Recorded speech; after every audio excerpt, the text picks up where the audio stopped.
Okay, we're back with more Hyperlight Drifters, starting from the eastern side, I think? Eastern dungeon? This is the cool water Greek palace one. I've been digging it so far.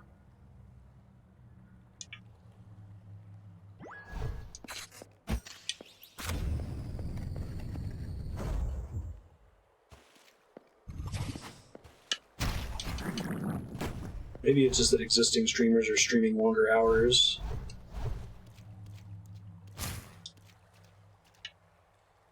Speculated for some time that transcodes were based on your numbers that you've historically had at the time you went live, which is why running reruns would sometimes fuck them up. But who knows? It's all voodoo.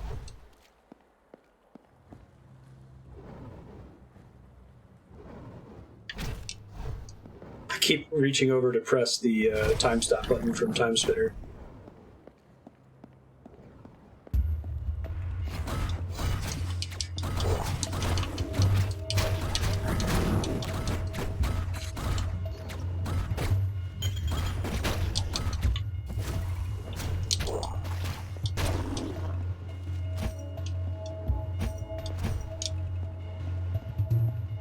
Game is not as merciful as that, right? Can't bust those, gonna know.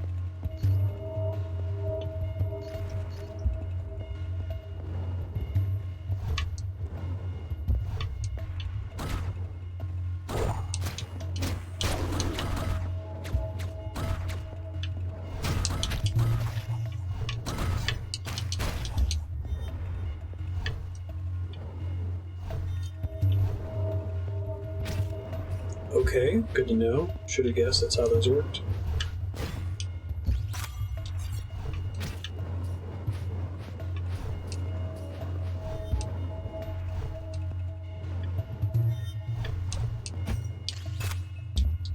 Heals.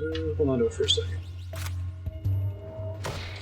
Give me that pizza slice. Yeah. Hey, thanks, Muxari. Appreciate that.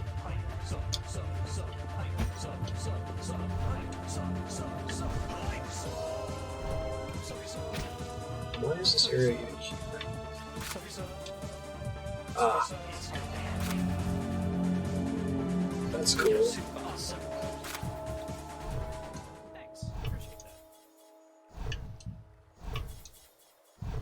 Cool secrets. Warp home to change gear. Really? A cosmetic change, basically?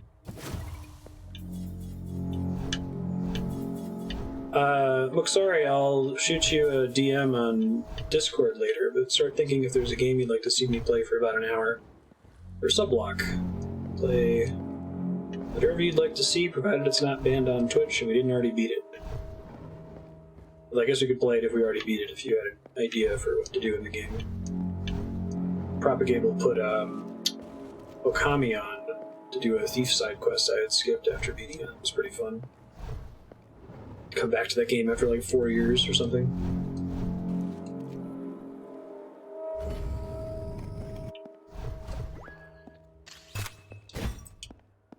More healing, please. More of those. I actually will warp out of here soon. Spend both of those things. I think the thing this game does best, it does a lot of things pretty well, but secrets are very satisfying to find. Like I said last episode, if I could change one thing, I would make it so you don't take damage when you fall, so that you can search for secrets a little bit more aggressively. I don't want to waste that.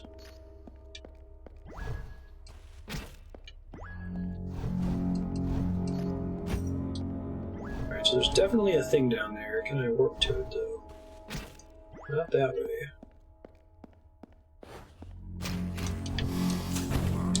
Ow.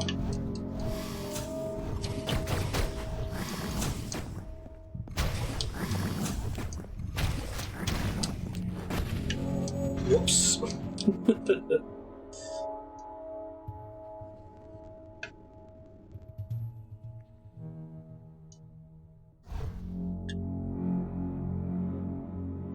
Alright, I think I've got more to explore here.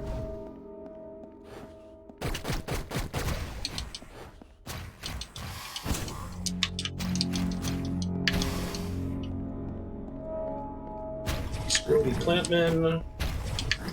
Leave me alone.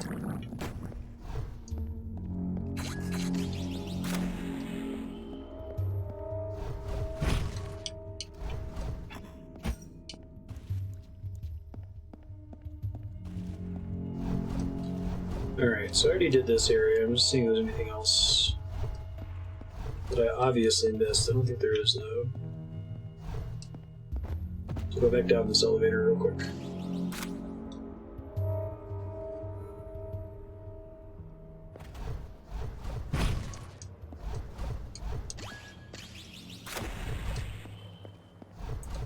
We're going east.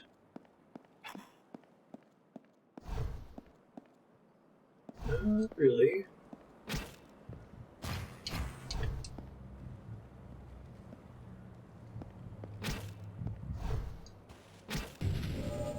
Okay. It looks like there's a secret back there, but I've got two things blocking me from searching. Hi, Benedict. How are you?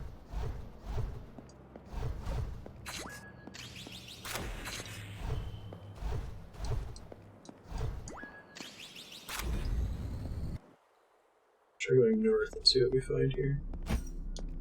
Oh, that's kind of cool. Corpses. I love the environment design in this.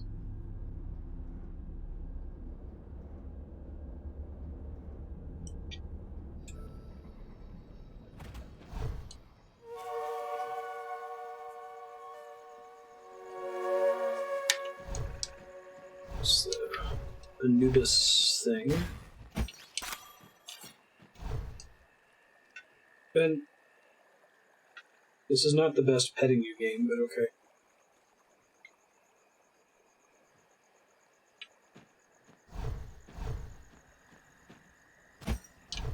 I'll try to pet you whenever I die. A few seconds.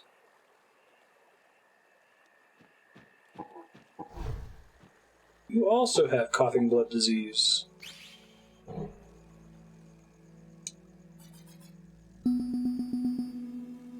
Giving me some hints on where I can find pizza slices.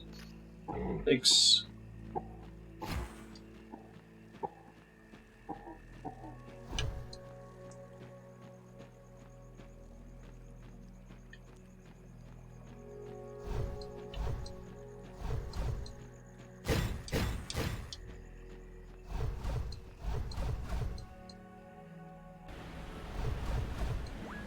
Now, was that exactly the same coughing, hyperlight, drifty character that we met in the Crystal Forest? Or is it just another one of my kind, basically? Let's see, map.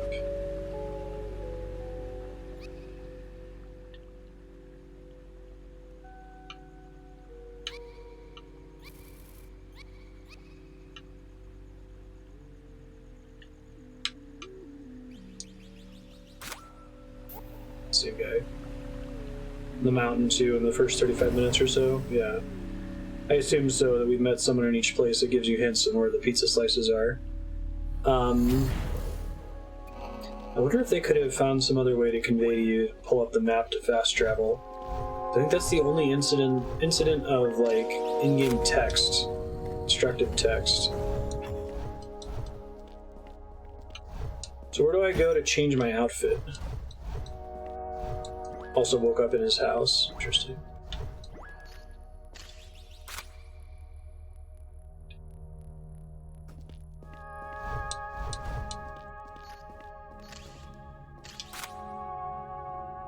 Okay, just answered my question.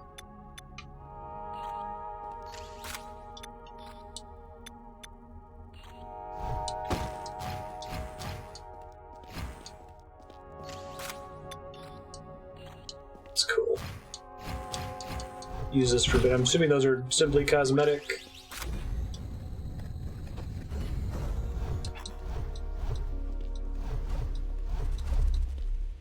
Oh, I like that it summarizes the number of crystal pieces you found. That's cool.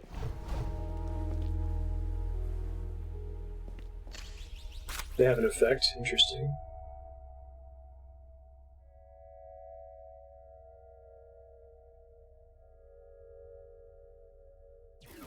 Let me see what my other options are before I take health.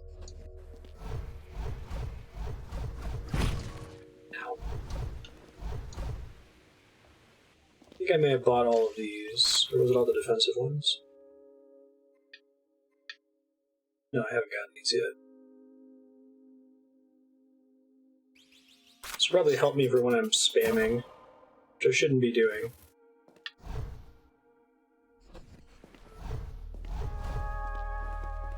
Alright, let me try to go for the Mario RPG dash trick since I'm in town.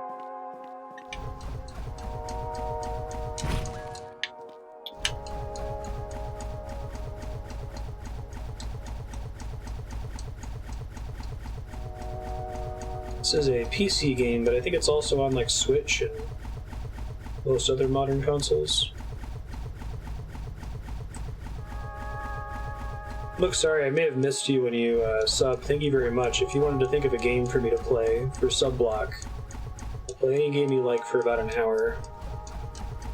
I'll shoot you a message on Discord with details.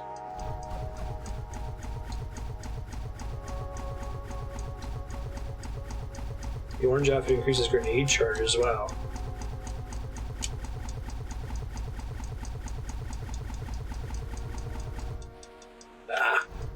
I'll count that as a fail.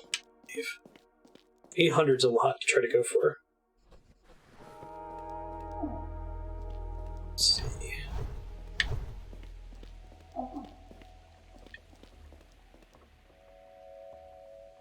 Oh yeah, I guess when I switched to it, he threw some grenades out.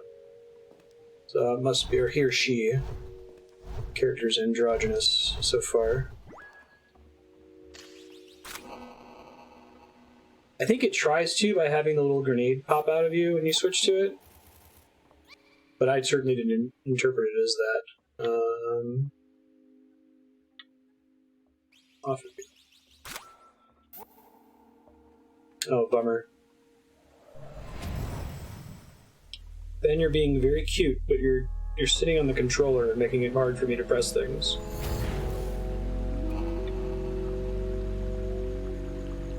Let me see if I can show him real quick.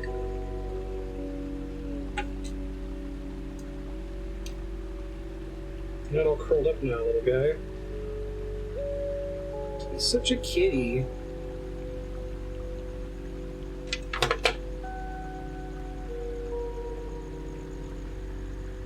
There's an outfit that acts as a secret radar in the Switch version? That's exactly what we were talking about. I wonder why they didn't add that to the PC version. That would be great. Oh, you knew I've already found a bunch of secrets. I guess that's less good. Because it depends on how many they require you to find. I feel like the number a normal player can probably find is reasonable. 6 keys. That's, well, I don't know, I've got, what, like 4? Where do I see those? Maybe I can't see my count until I get to one.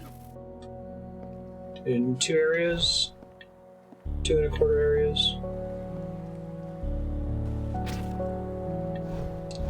No, we just started playing it. It's on the map. Yeah, we got 4.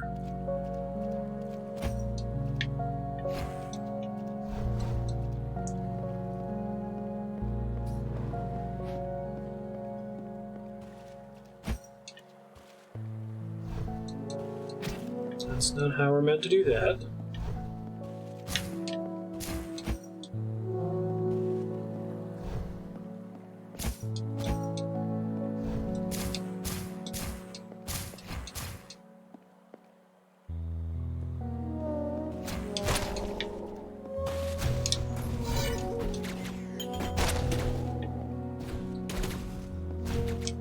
So does it increase your grenade charge rate, maybe?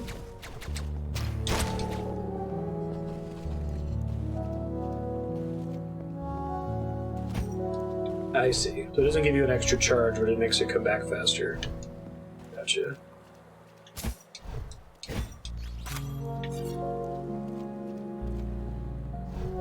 definitely respect their attempt to convey almost everything without text, but I wonder how you could make that clear. Maybe if you had like a grenade icon next to the outfit.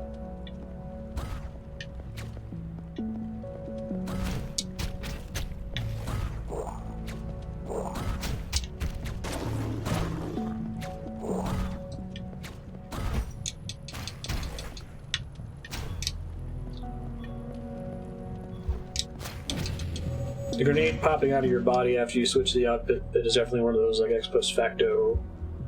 It makes sense with hindsight. Bits of conveyance, right? Be playing a game and people are like, dude, that was totally conveyed. This super obscure thing happened. Like, well, I guess that makes sense to you now that you already know what it is.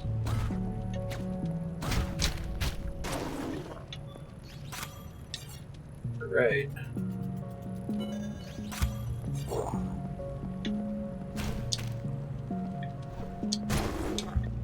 Lana intensifies.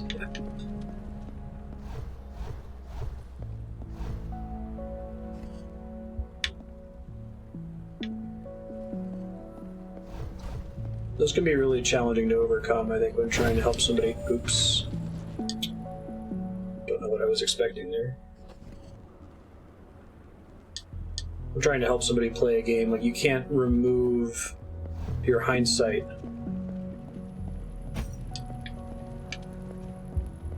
Nice. Good secret.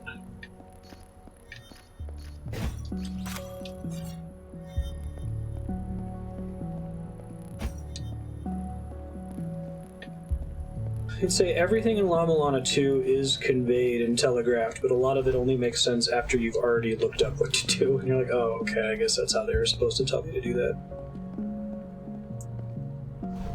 It would be interesting to go and like try to watch a bunch of blind playthroughs and find which puzzles are most likely to have to be looked up by people, right? And which ones like people actually do figure out occasionally.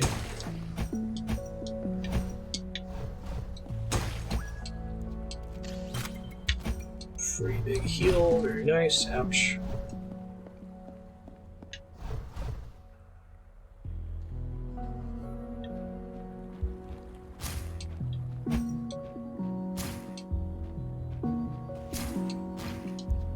Brute force the mantras. Guess you have to know what screen to be on, right?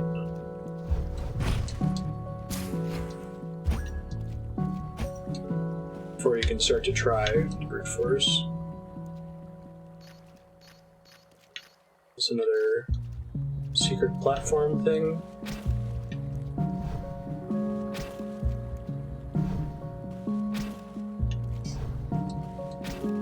No, possibly not.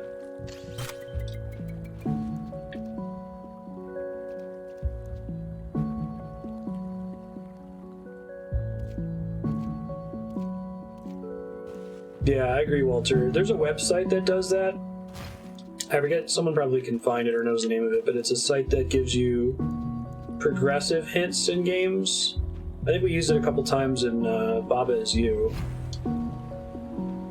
where it gives you like the least information it possibly can and then gives you slightly more information and so on. Huh. This is interesting. It could be like the previous room. I kind of wish it was integrated into the game, though.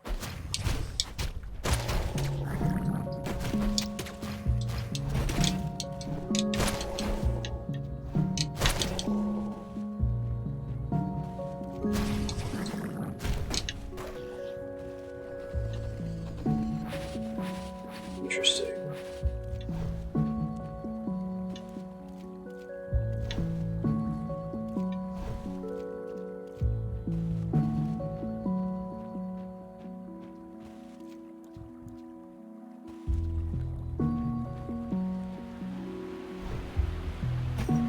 Yeah.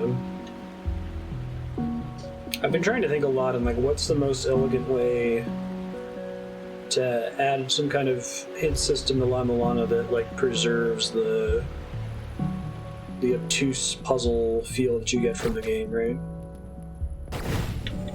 Well, whoops, I gotta be standing further away before I blow those up.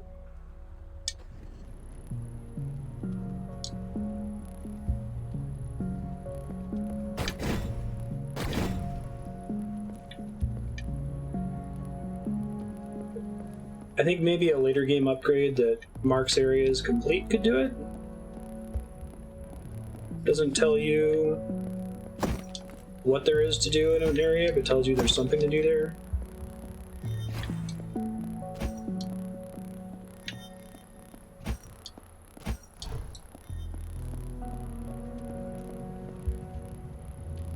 Interesting. I already got through here, didn't I? Yeah.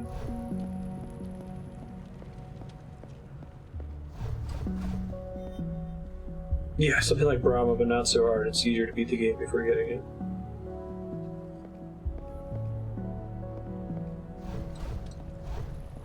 Found the upgrade. Was the door in the top not open at the time? Or is it a one-way door that's only after you blow up the... Yeah, I can't explode this anymore, can I? Huh.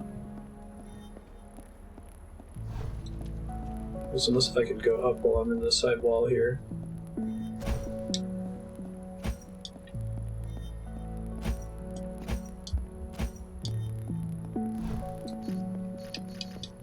I guess I'll try to loop back around.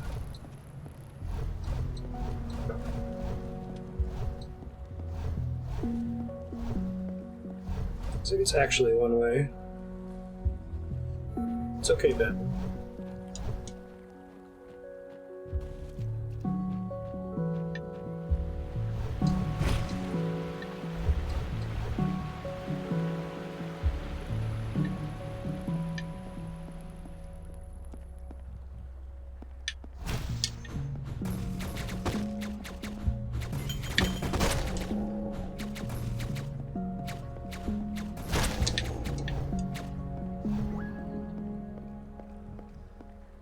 Thank you, enemy, for pointing me to this. Key number 5, nice.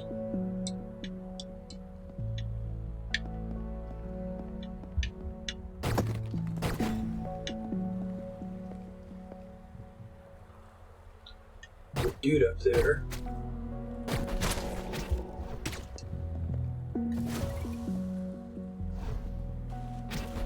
I'll probably come at that from a different direction later.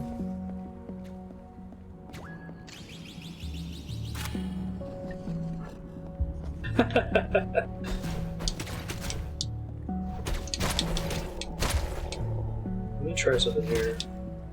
I thought I deflected one of those earlier, I guess not. Definitely have the power up that's supposed to let me shoot bullets.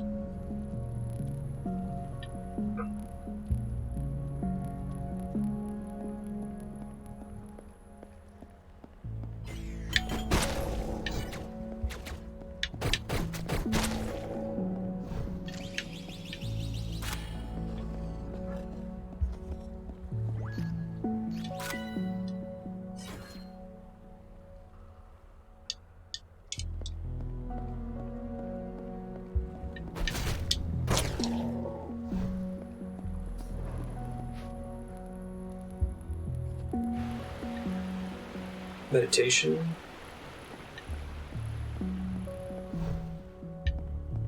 La Milana is it's a trade-off issue where like any sort of hint provision that you add to the game at all is going to take something away from it, right? The fact that you kind of have to draw your own maps and keep track of the clues is part of the charm. But I feel like you could add some kind of in-universe, I'm seriously stuck, please help me feature.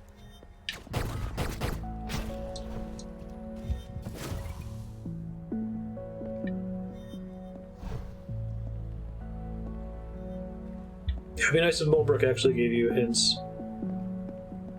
You can be stuck long before you run into Mulbrook in La Milana 1, right?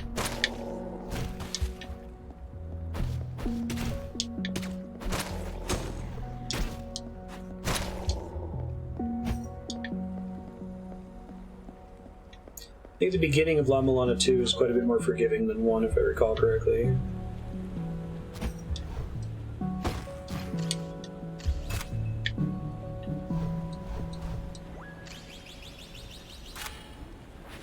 Cool. Look at all these shortcuts you open, this spiral level design.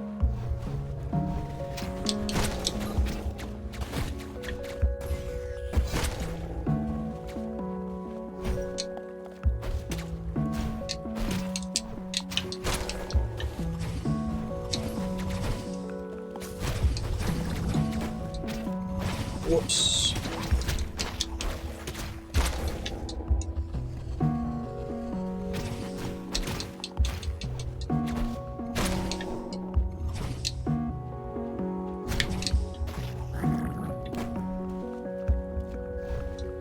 Still nothing off this way. Get one of those soonish, I hope.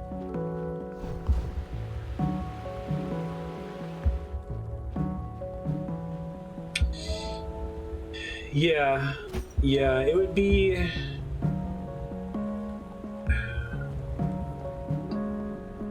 I've been trying to come up with a word to describe this concept.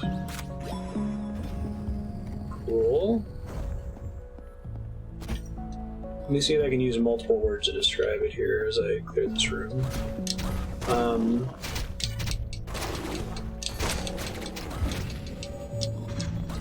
This idea that when you're first playing a game, it's crucial for you to understand what the scope of the game is, if that makes sense. So, like, a game like Undertale, there's an element to its scope that breaks the fourth wall. And it's very crucial that you understand that early on. And I think the way you're supposed to understand that is to kill an early boss. Like, I think the best experience you could have is to kill that first boss in Undertale, go, oh shit, reload the game, and then see how the game responds to the fact that it kept track of what happened before you saved, right? But not all players are going to have that experience. Some of them are just going to figure out what to do because they paid attention to the tutorial frog earlier, right? So they won't completely grok the scope of the game until it's possibly too late for them to benefit from understanding it.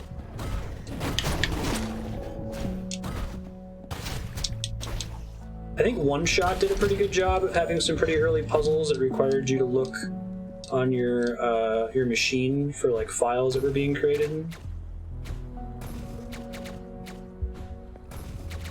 Which required crawl check earlier. Shit.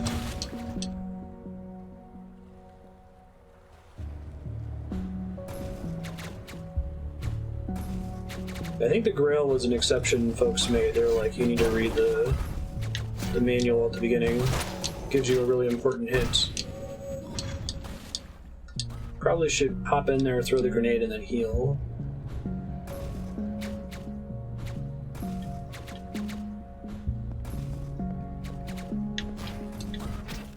Whoops.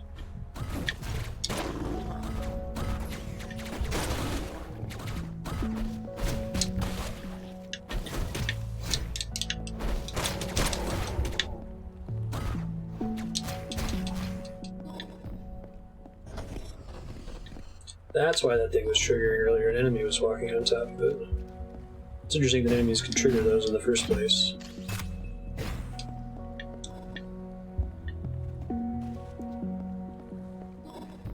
I really like the soundtrack in this game.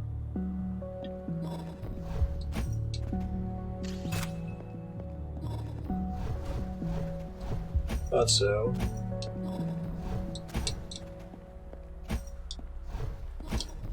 Maybe not?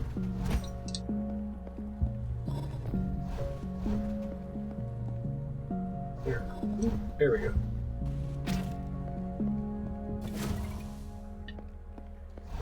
Fez. There's a lot about this game that's visually similar to Fez, but it's like actually a game.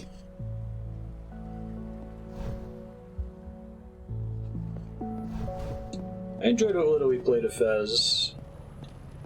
It's a somewhat frustrating game, though.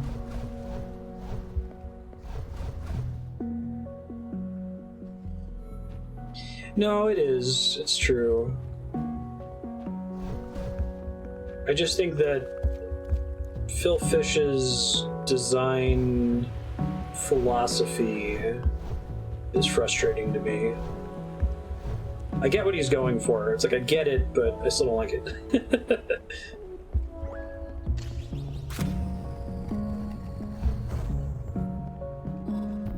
Don't fall this time.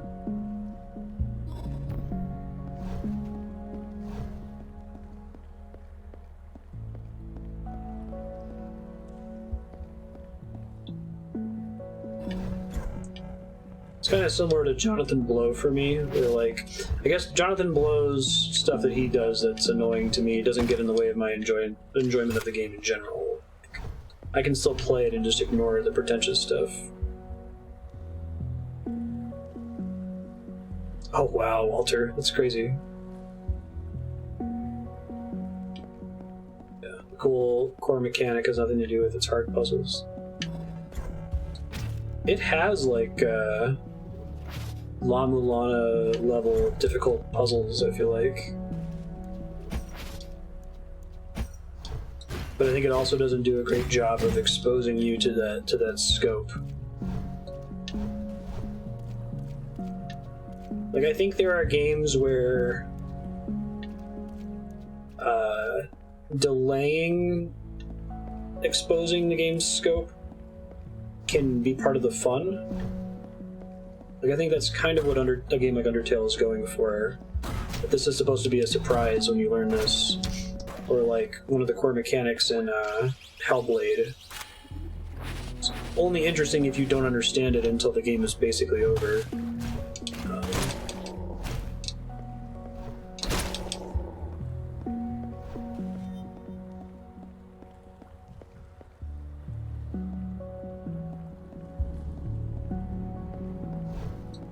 Right. Kind of similar to how you can get to the credits without doing any world puzzles in The Witness, I think. Though it's really likely that you'll run into at least one of them. Some of them are set up to be super obvious.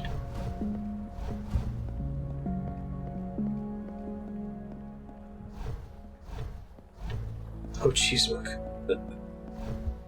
Go pretty hard on it. I'm generally playing one off-stream game that I'm going really hard on. It was nice when I had the summer of Pokemon Go and I did 4 hours of Pokemon Go every day. Got some pretty good exercise in. Just walking around Los Alamos.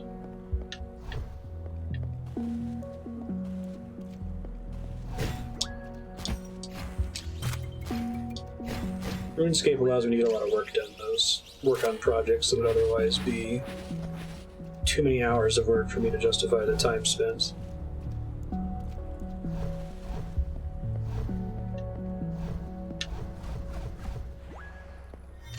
Here we go. Give me that pizza slice. Was I only able to get this because I was able to get through the 3-key door?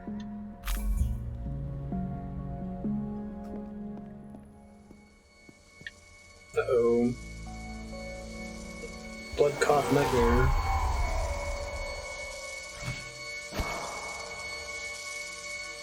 That's creepy.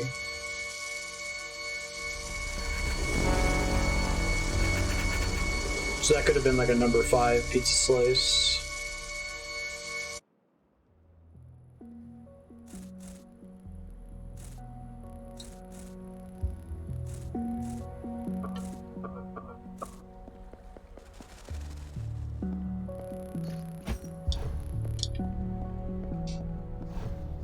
The more I think about Fez, the more I'm not sure how to fix my issues with it, or if they even are fixable, or if the game's only charming because of the issues that I have.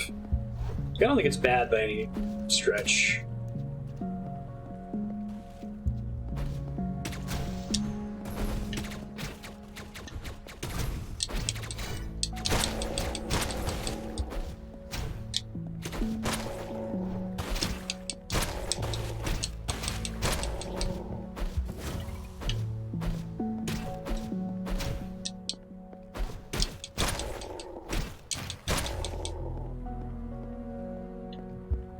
I think it's maybe comparable for me. They're not the same problem at all, but it's like the way I feel about Animal Crossing right now, where like part of Animal Crossing's identity is the whole not a game. Like, we're gonna try to avoid anything that would clearly show to a player that this is a video game. We're not gonna have like durability meters on the tools because that's very video gamey, right?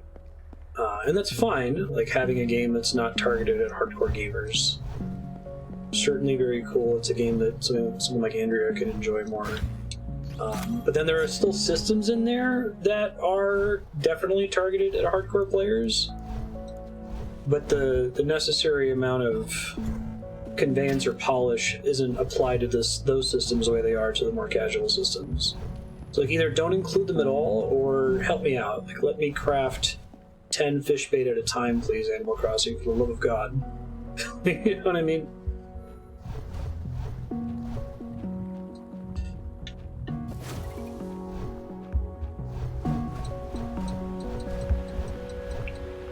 I remember from the Indie Game documentary, Phil Fish just going on about how what he was making wasn't a game, and alright, dude. Oh, these flayed people out here. It's pretty metal.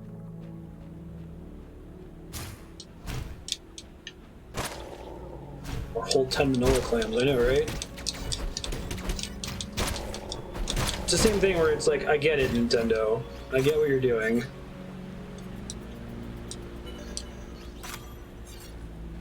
That doesn't make it okay.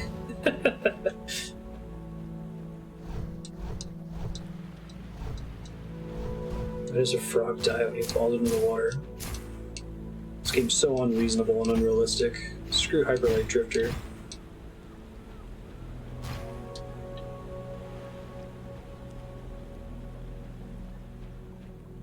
Yeah. Animal Crossing has an additional level of frustrating where, like, Nintendo has always been this highly secretive company that basically never responds to direct player feedback. So, like, you know all these complaints are never going to get addressed. I remember reading a story about some developers who were having trouble getting answers from Nintendo for, like, help making their own games. It's definitely not just a they don't listen to players problem. I think that adds to the mystique a little bit. Like I was mentioning earlier in Discord that the developers of RuneScape listen to players like almost to a fault. They won't implement things that are actually good for the game that they know are good for the game because they know more about the game than the players possibly can, because they're unpopular with the community, and I think that's also a problem. Oh yeah, I think it continues to be an issue with Pokemon Go.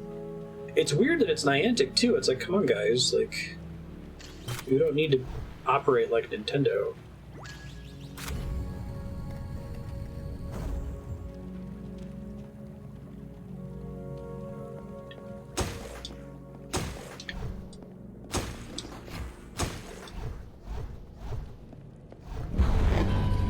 Whoa!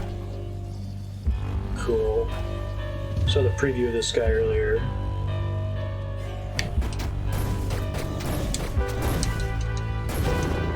Ow. Got knocked into a pit, so I took damage twice.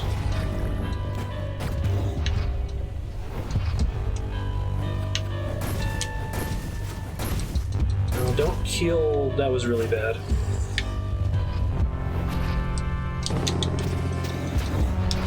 I feel like they're bringing back the exploding plants for this fight here.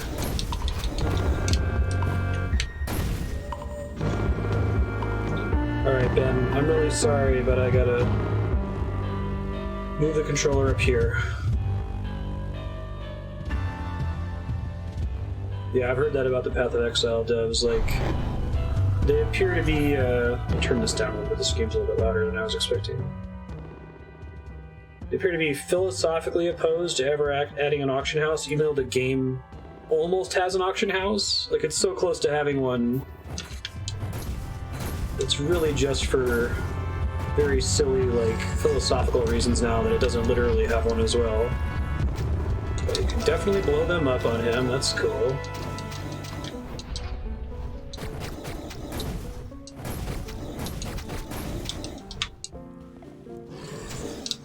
His gross chin.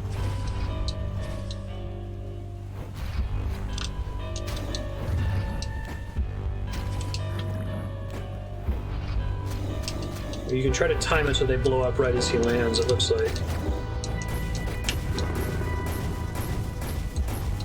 It's getting nastier in the later phases. Certainly getting faster.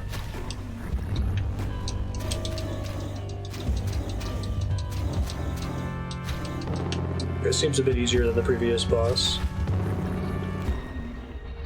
Hey, Jahan, how you doing?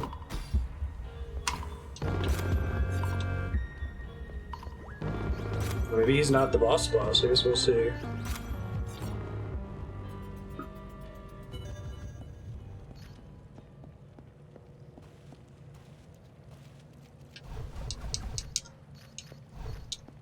That's all you've got, right?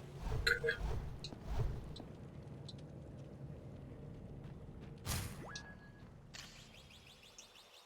Give me another big beacon tower, please. Let's see if I can turn the cat cam on here. One sec.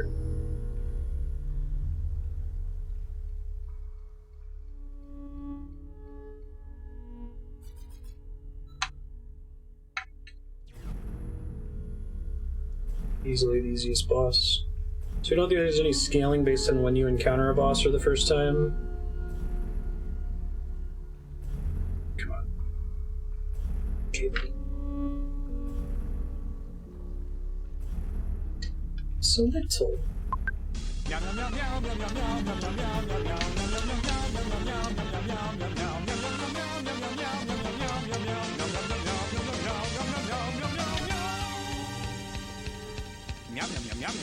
Even gooder to hear. As far as you can tell, they don't scale. Sorry, Ben. Don't fucking touch me.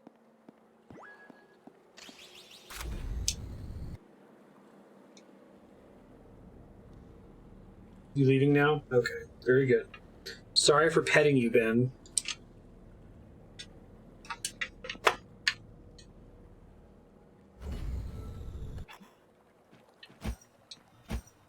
Oh, 6-gun. Thank you very much for sharing that. You should see our turnip price tracker and everyone's predictions in the Animal Crossing channel Discord.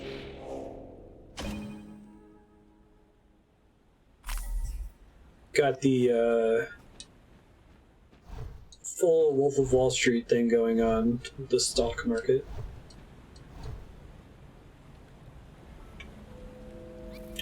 Let me try it out real quick.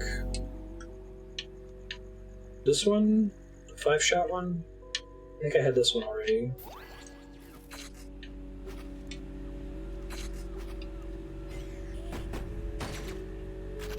It's a shotgun! That will actually be super useful.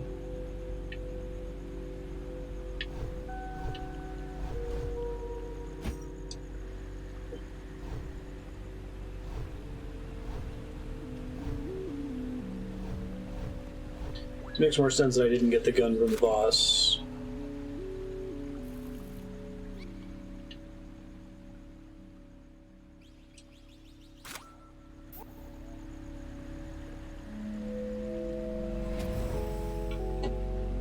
Giant frog monster doesn't use guns.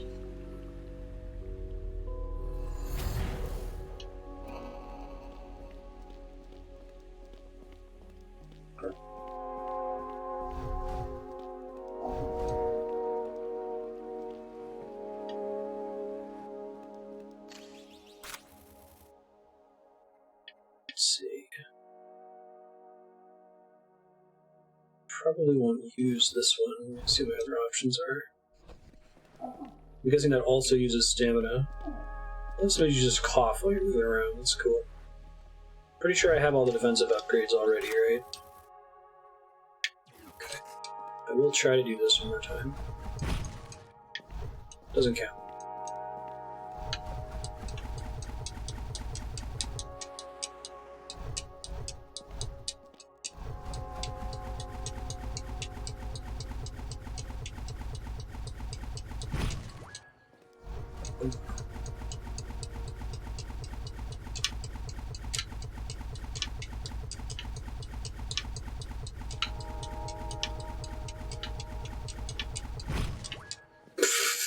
Left and right only works for so long until your stick starts to drift a little bit. It's one I could probably have an easier time with on the mouse and keyboard.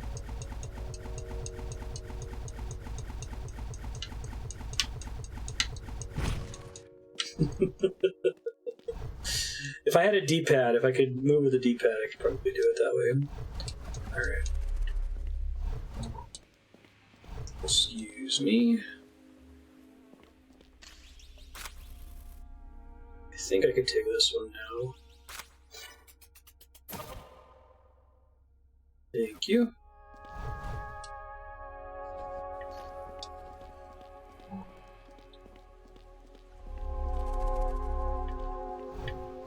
Let's go south, because why not? I love all the people in the town.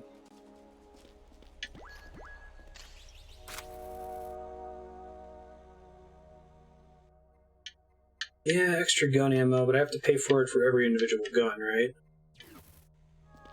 Probably one in for the shotgun at some point.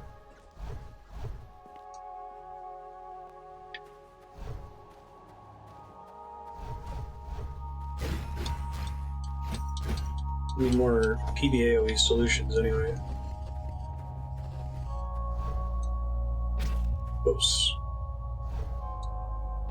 Whoops.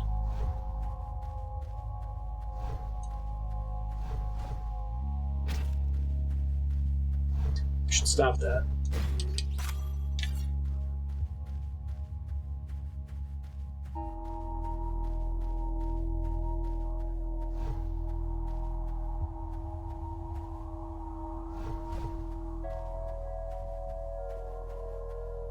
What is an interesting question you need to ask in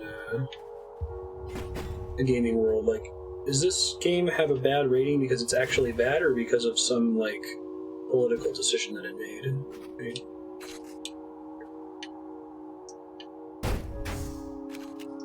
think I want to change this out.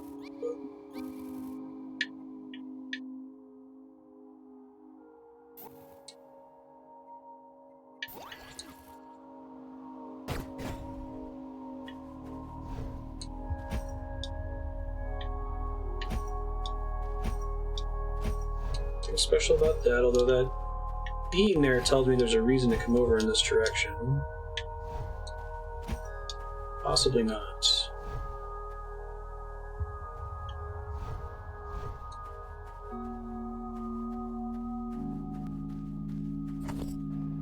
That's nice. That's how Roll20 works. Only the DM needs to have Roll20 Premium. Get all the cool features like dynamic lighting.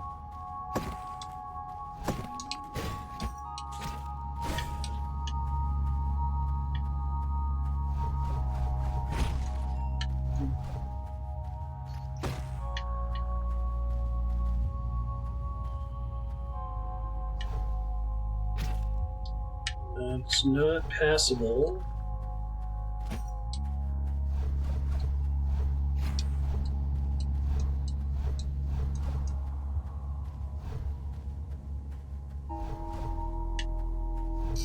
Astral tabletop.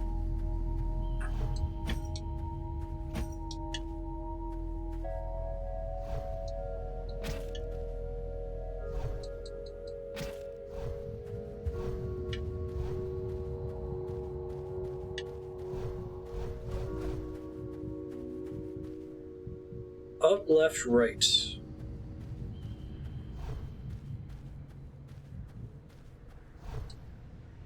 Actual Lost Woods now.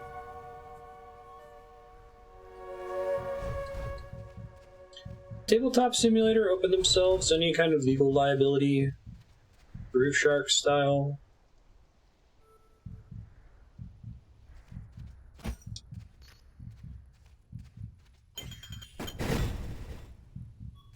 Well, that was cool. I just want to actually get in there, though.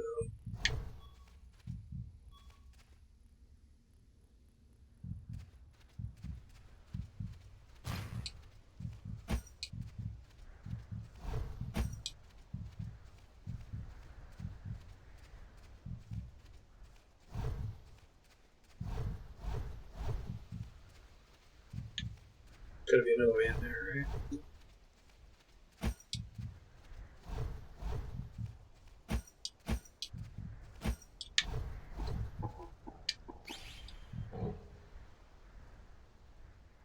Not looking too good. that's a bummer.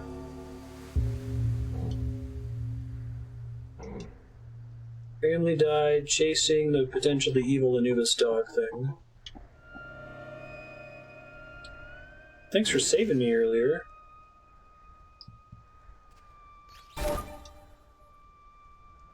Interesting. So that's only available after the 4th path, I assume?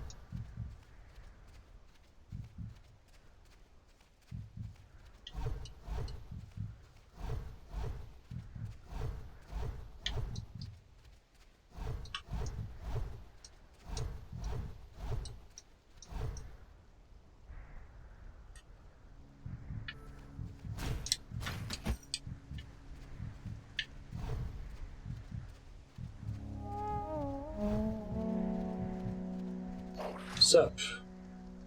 Spooky, one-eyed cloak person? Boss fight.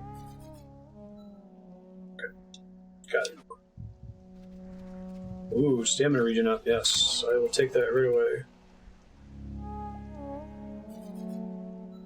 You know how I do with stamina.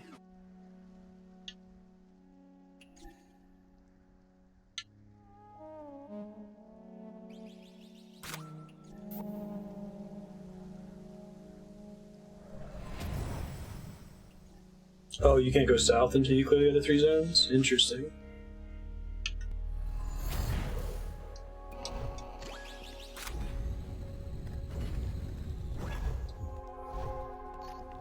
So it's only the cloak that has the added effect?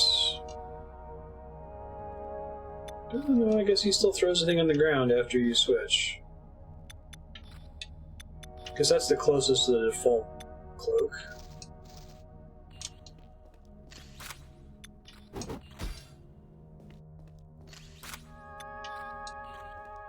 I'll switch them all just in case.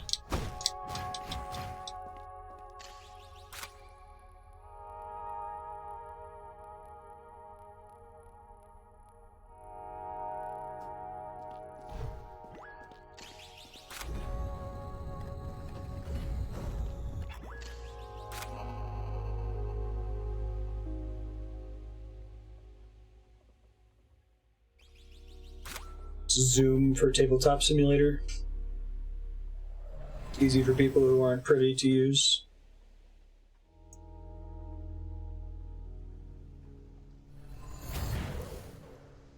Path was blocked by arrows. Blocks with directional arrow. Disappeared after clearing the respective zone. Oh, okay. Thank you. I thought it was going to be like a Lost Woods pattern that I'd have to remember. So if I'd come down here, I would have seen northwest and east. I get you. Thank you. Have I seen those in other zones, or they only appear in this southern area?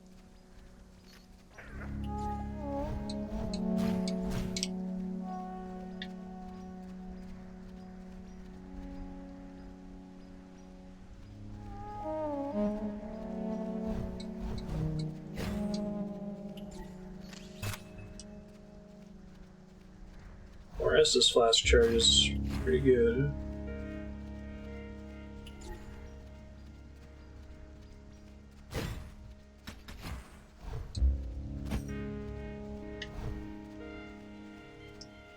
Over one way.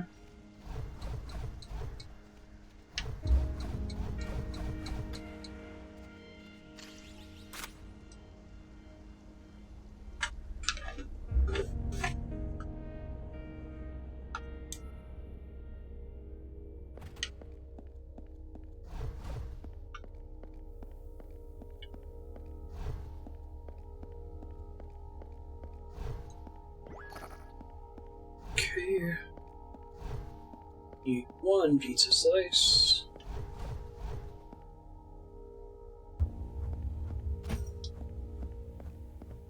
Music is cool.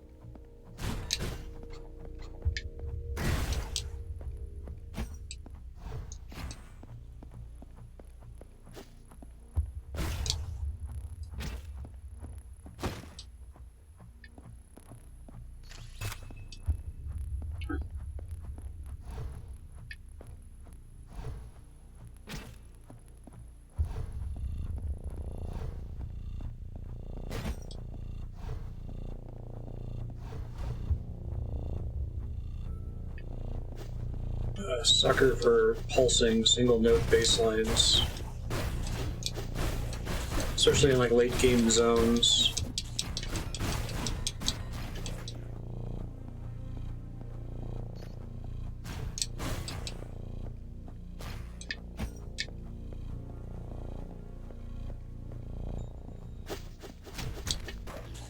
Track and gauge a cut that reminds you of shit.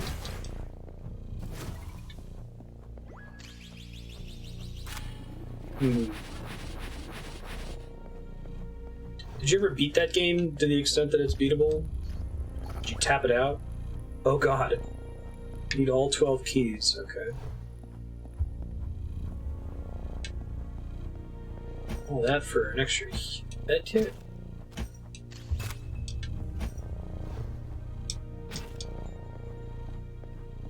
Oh, was it 16? Oh, you're right. 4x4.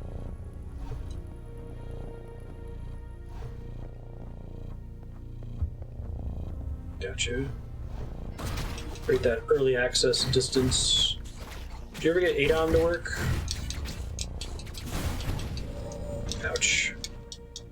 That's a lot of room that I gotta redo now. Let's try to back out and...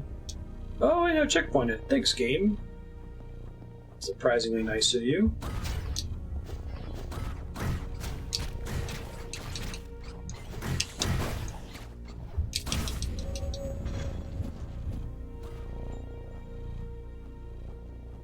ADOM's really cool. I've got a really good run going on with ADOM at the moment.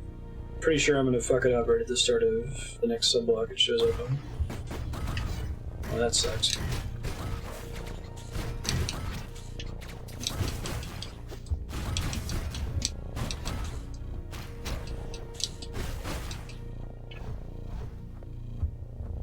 I think you've been working on BattleTech for a long time, Leon.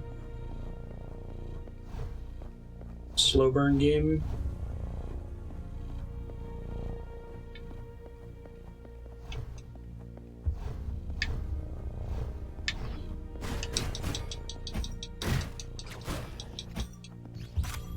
Stop the restart.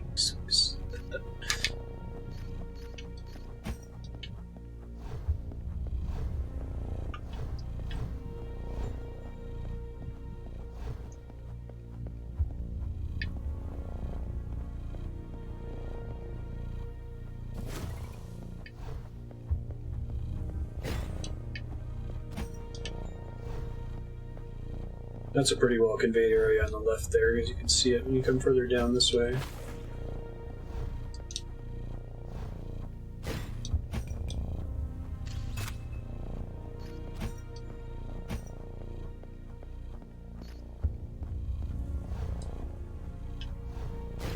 Several secrets in this level that are just medkits. Yeah, it's pretty box standard fantasy, I would agree. Caves of Akkad, remember however you pronounce it, reminds me more of like Dark Sun. The whole focus on water.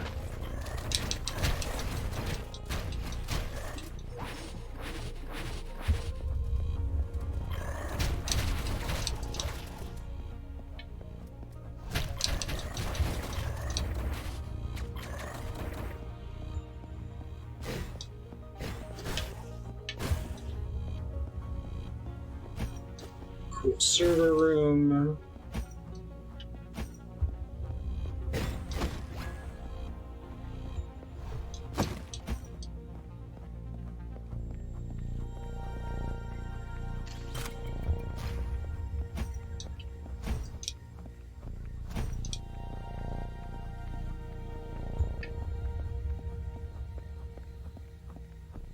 Yeah, that's pretty cool. You don't get a lot of that.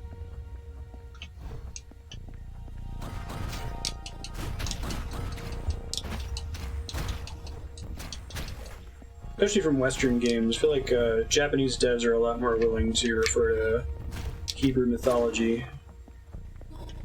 For a long time, that stuff got, like, censored out. Like, I want to say that Kamari's ultimate weapon in Final Fantasy X was called Longinus in the Japanese version. Patched it out because it was potentially offensive to Judeo-Christian people. Mostly Christian people. I don't think anyone would actually care.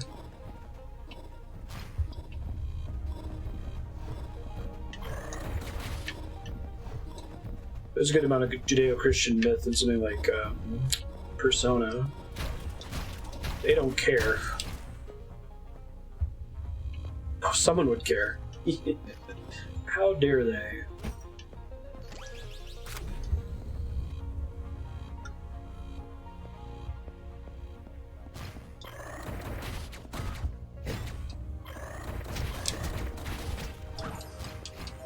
Yeah, right, Aki. It's not something that's canonical anyway. It's crucifixion lore. Christian fanfic.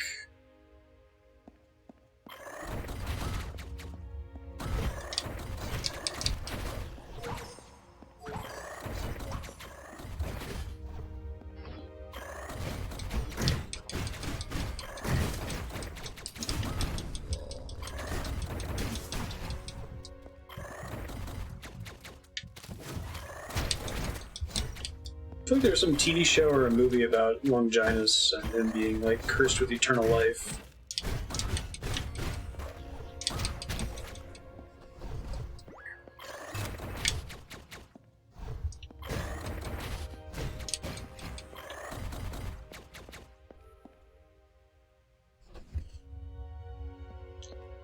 Yeah, those are dark times. I remember we had a pastor who thought that Disney was evil because they put out a Mickey Mouse rap album. Cool guys. Yeah, I remember Holy was renamed to Pearl. Pretty nervous. Hey, I got a bullet hell boss. That's cool.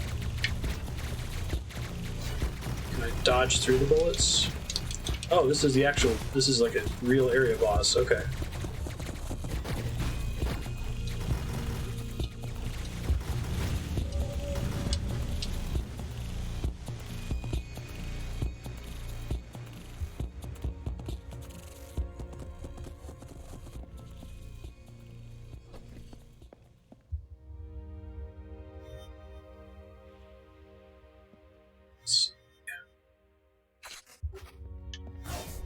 I do like, you have this formula that whenever you get to those things, you get some pizza slices, so having one actually spawn a boss is pretty cool.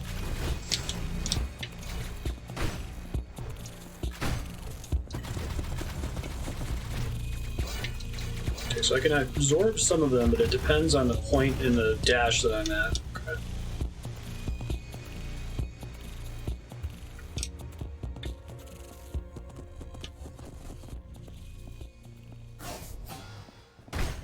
Yeah, right? Wouldn't it be cool? Glad they did it. Always makes me happy.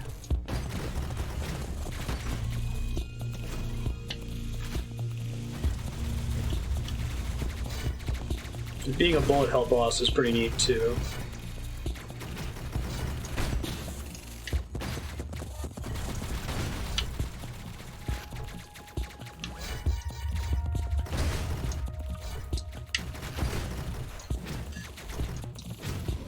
I was trying to heal. Oops.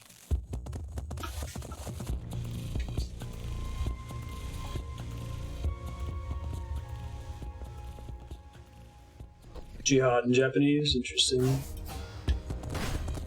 Didn't know that one.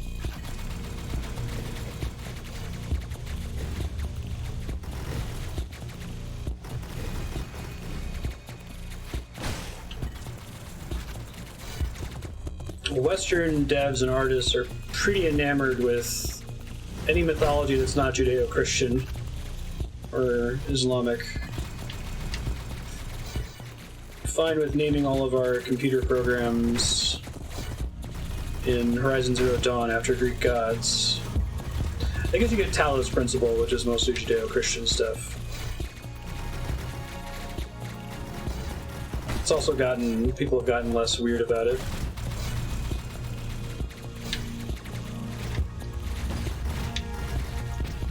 Ah, crap. I had that one. I just needed to get somewhere safer to heal. It's a cool boss, though.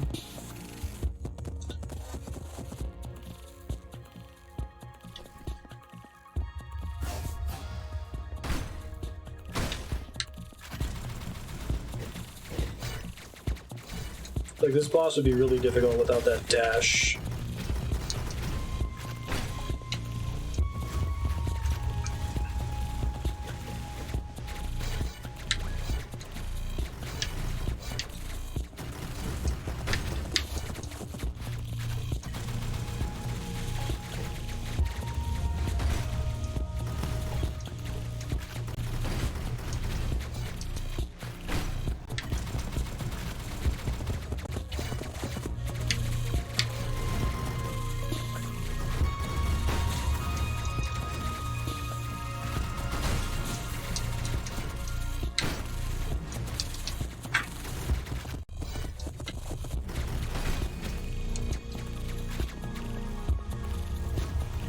Play it safe here.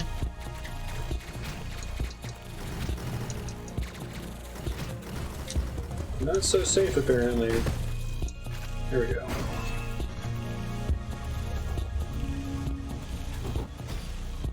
Nice.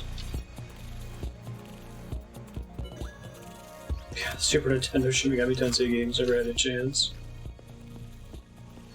Oh, and I don't even get a pizza slice after all that. Nice. Because I hadn't noticed whether there were any gates for it so far.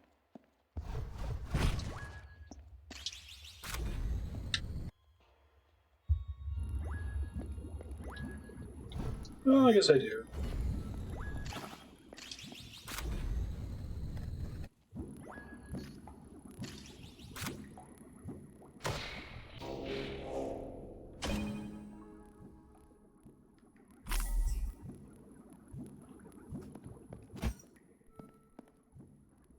Oops, didn't mean to do that.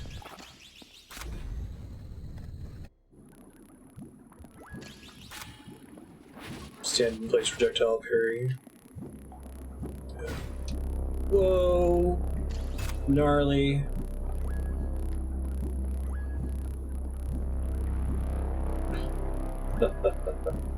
This is great with the eyes moving and blinking. I'm a big fan.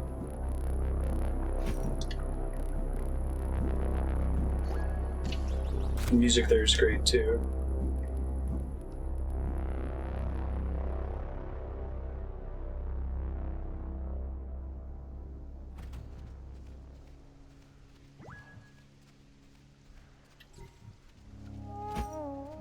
This is that one-way drop. This is a one-way drop.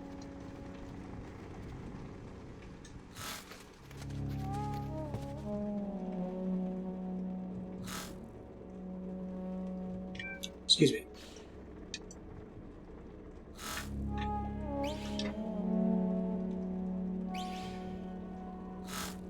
Interesting. Okay.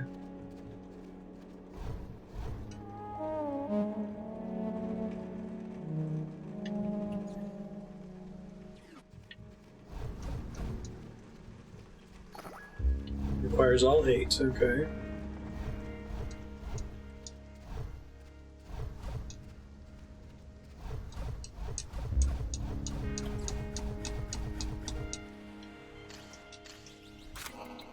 Thanks for the heals. Maybe get another Estus flask upgrade. I forget how much it costs for a bullet ammo upgrade. It's a pretty long cooldown in between shots on the shotgun, unfortunately.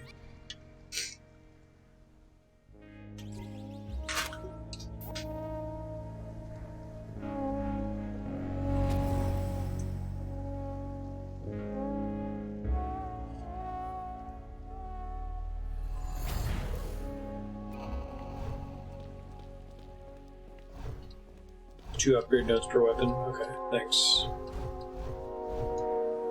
We'll go for the flask upgrade after that.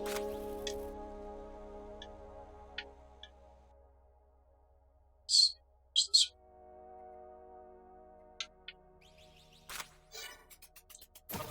Beauty.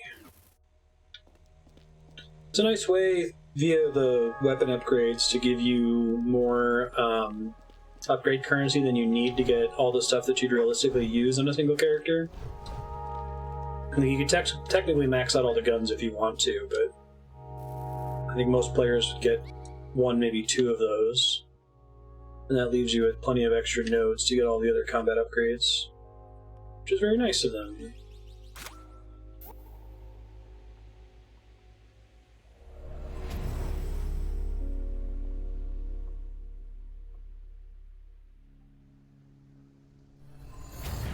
I got strong Gnostic energy from Persona, even without having played any Shin Megami Tensei.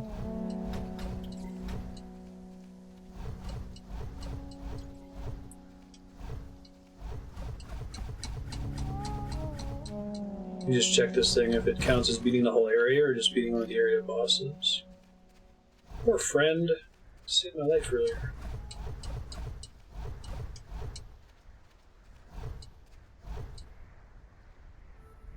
Whole area. Got it.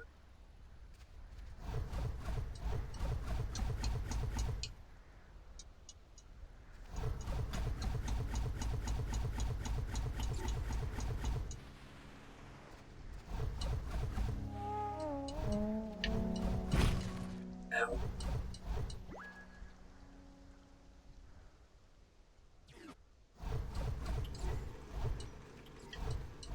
I think I took this one yet, didn't I?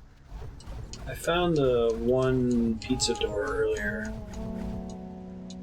Don't remember exactly where it was.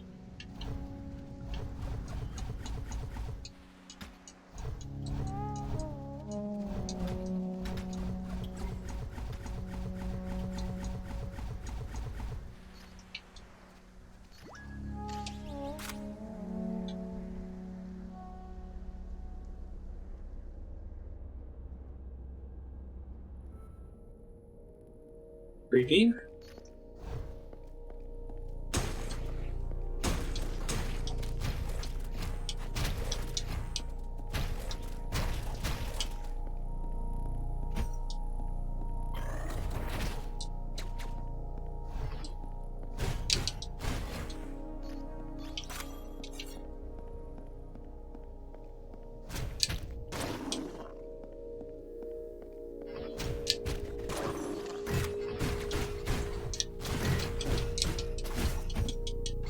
So I think I asked this last episode, I don't remember the answer.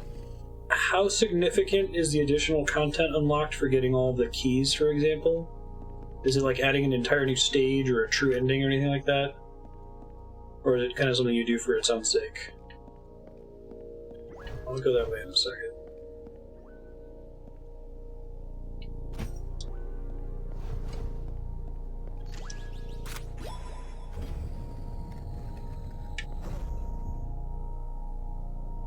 If I remember correctly, you don't have to 100% it to see everything.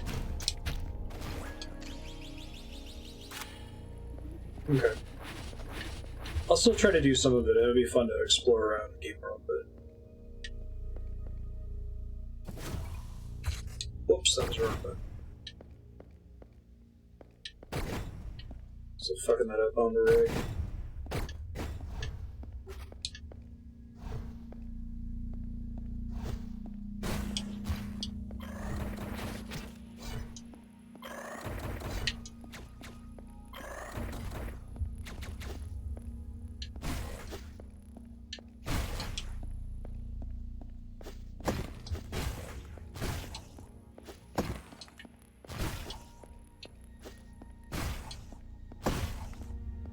So does the bullet parry ability only work if you're standing still?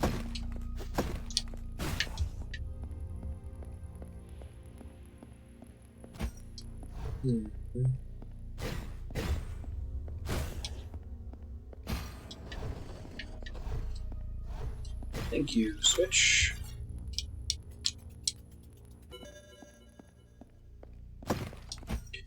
It's 2 nodes per Estus Flask upgrade, right? Fuck, I did it again.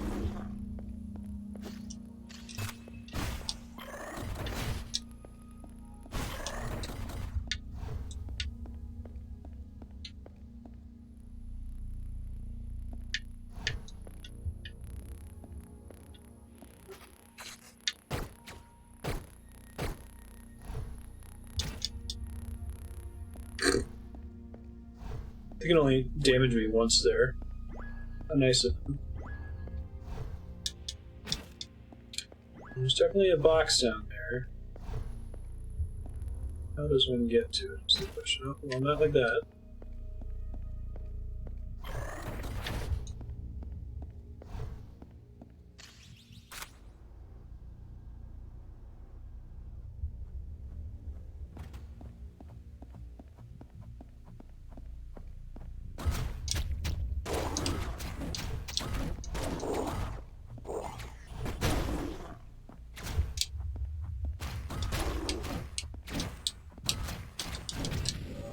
Ouch.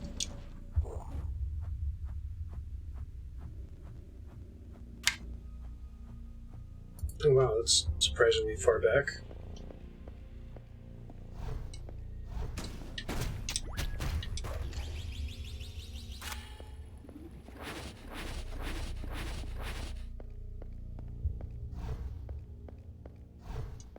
Wonder if they just like... They must have just hard-coded all the checkpoints in this game, right? Which is why they sometimes seem to, like, forget one. Instead of, like, having a default, there's always a checkpoint on a zone transition. At least I get my medkit uses back. And then occasionally we'll make one mid-zone transition if we think an area is particularly difficult.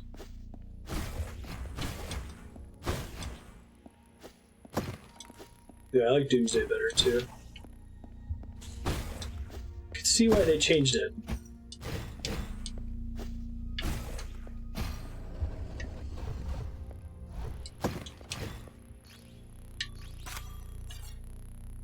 I do think calling Holy Pearl is pretty silly, though. The Nintendo code was kind of over the top back in the day.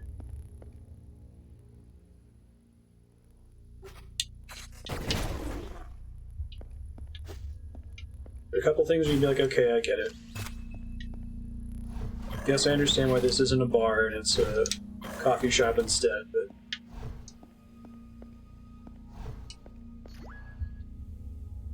Yeah.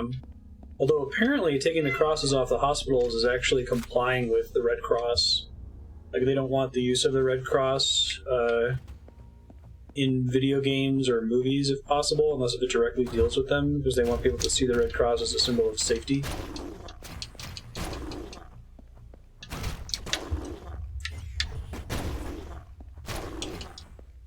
Legends of Localization Earthbound. Excellent book.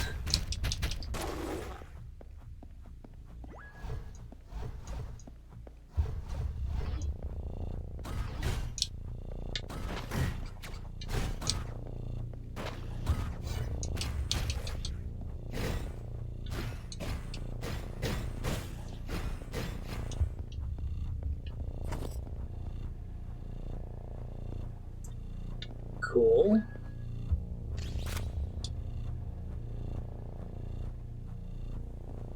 Hey, it's, Geeg. Gygus, however you pronounce it.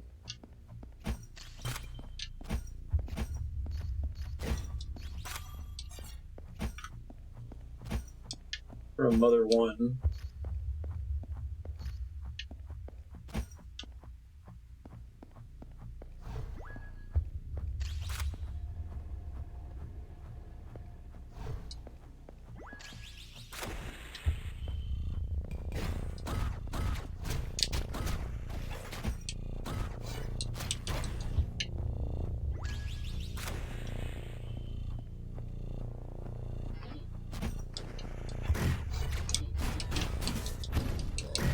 Rude.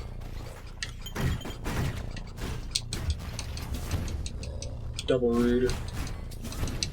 I saw. I had the vision.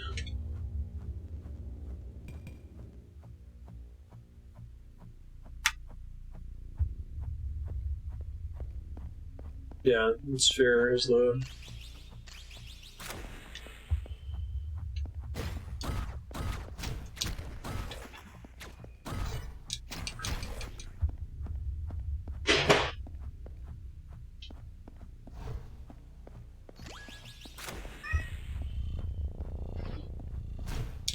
Is there any, like, data on why the Satanic Panic appears to have ended? Like, I know that Wizards of the Coast was really concerned about worrying that crowd for a long time. And now it's like, who cares? Most people aren't like that anymore.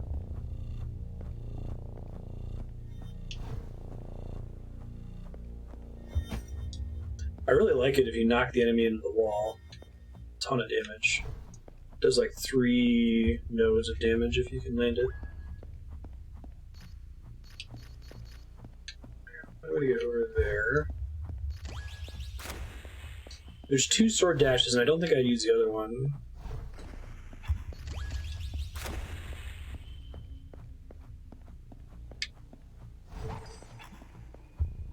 Creepy.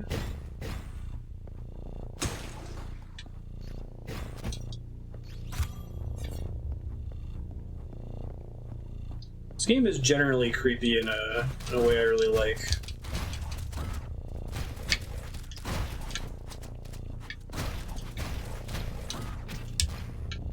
Try to practice this projectile parry. So it definitely works while standing still.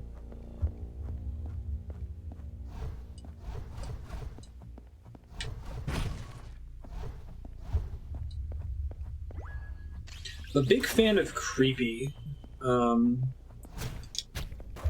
Like horror creepy, not like creepy. I feel like there's a lot of video games that nail the feel pretty well. It's not like full-on horror, just things are unsettling.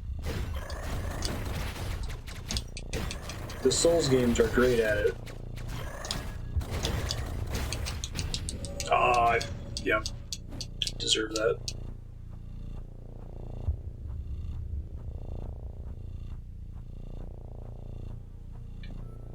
Try that again. Thanks for the checkpoint, game.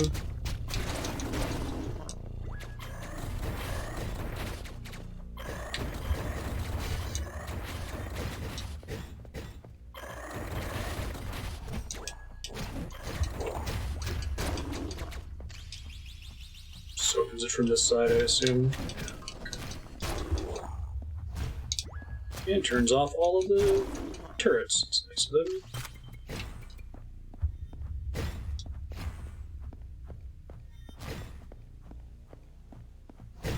What do you mean by a battle screen?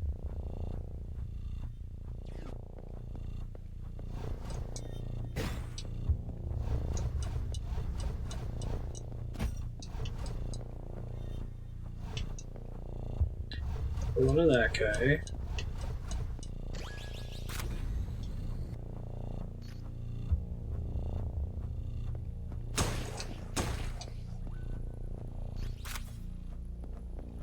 Oh, cool. Another one of these secrets. No! Okay. Next time I get the opportunity, we'll go out of here.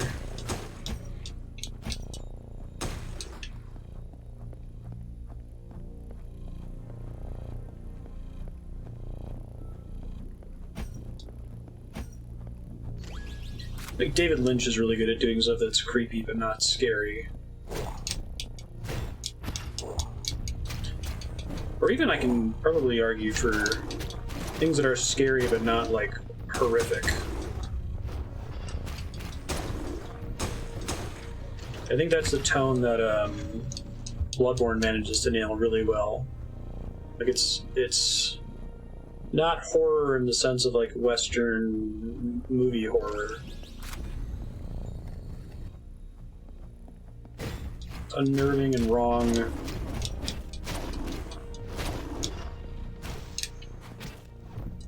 There aren't like jump scares, right?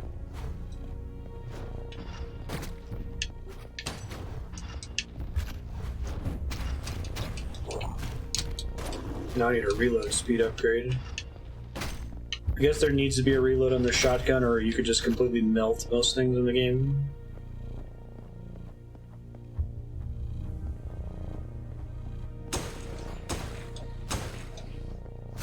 Oh, you're responding to... Why did the satanic panic subside? Moral guardians aren't buying your products anyway.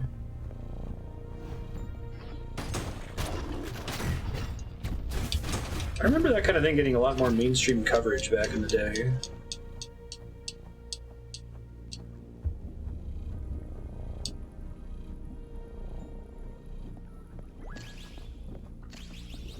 But your first weapon pickup, right? It would have made that boss I was having trouble with earlier much easier.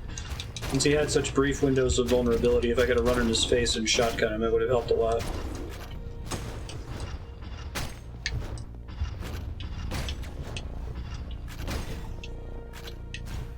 I wonder if some early iteration of it didn't have the reload and they're like, this is too OP.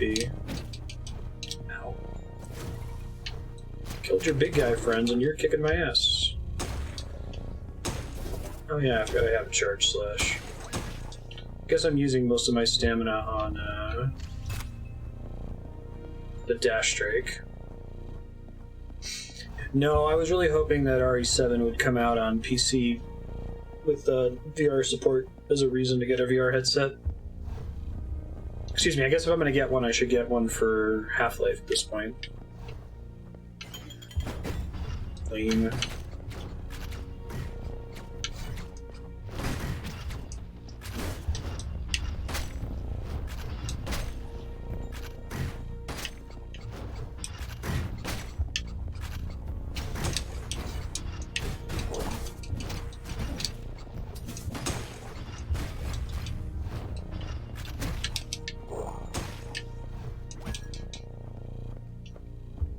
Be a thing I can do to lower this here.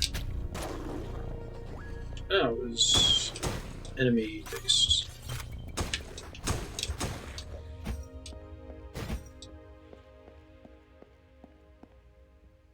I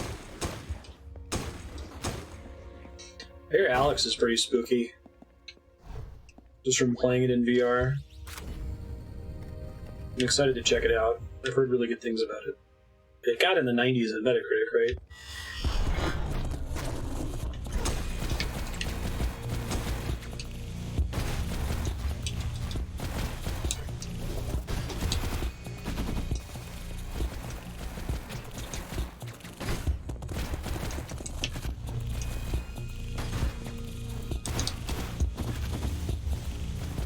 Do like the rain attack.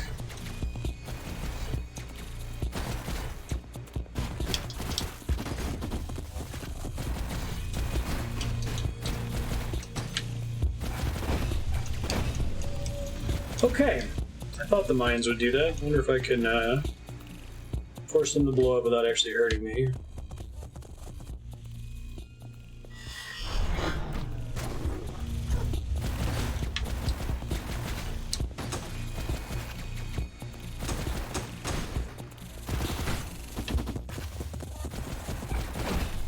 Okay, I can dash over them, but I have to dash really early for it to work.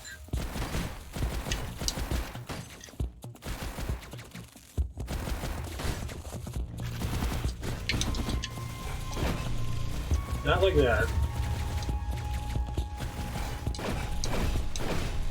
Or like that. Oh, but it looks like he can get blown up by them, which is, that's nice.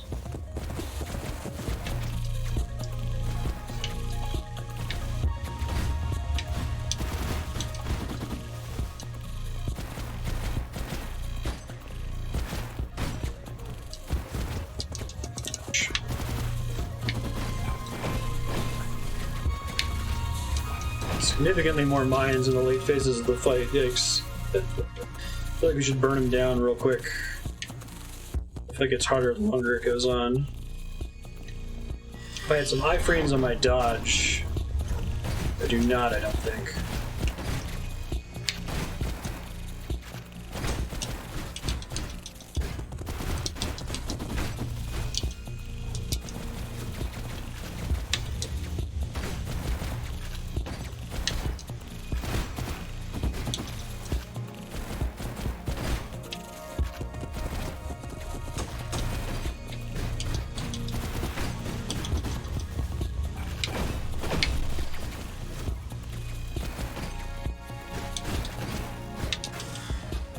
Like this is a game where you spend a good chunk of it dashing constantly. That guy's much easier if you just walk around and stop dashing. You don't accidentally land in front of a mine. Cool fight though. fan. Stop dashing. This is a D, it looks like A along the way. Got a blood disease. Creepy.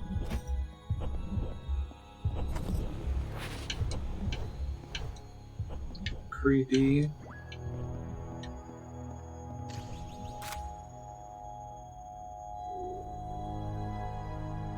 Blow up all the mines right away. Is the only way to blow them up to like dash right in front of them and get out of their explosion radius at the end of the dash?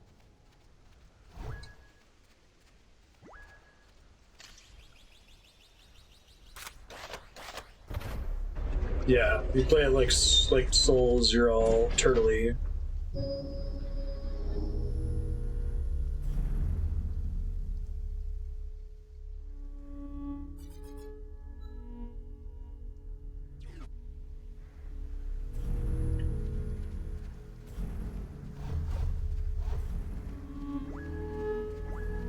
We came at it from a strategy of just trying to burn him down, basically. Ouch. I really like that different people can attempt the bosses in different ways. It's very Souls-like.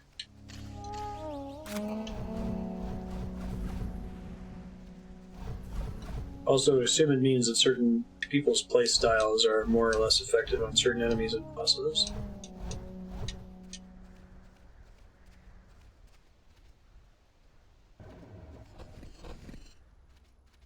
Already blew up all your shit. There's 6 keys. Did anyone check if that secret detector costume got added to the PC version, or if it's a Switch exclusive?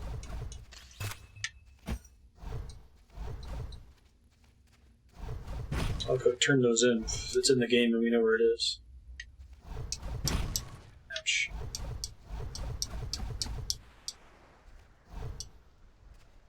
The mag stayed with them. That makes me so sad.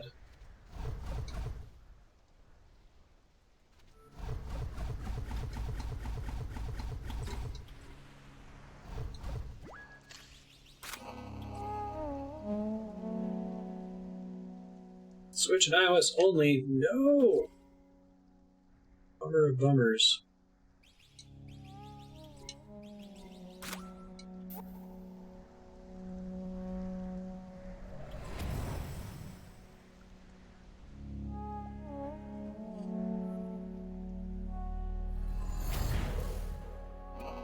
Oh, am I at like a point of no return that if I want to find stuff I should do it now?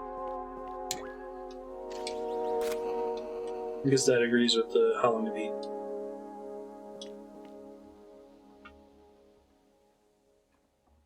Yeah, right, Walter. I think that's why it's so compelling to watch people do Soulsborne playthroughs. There's a lot of reasons it's compelling, but that's a big one. And then you sound and snake here. That sounds exactly like when you pull out the thing to work.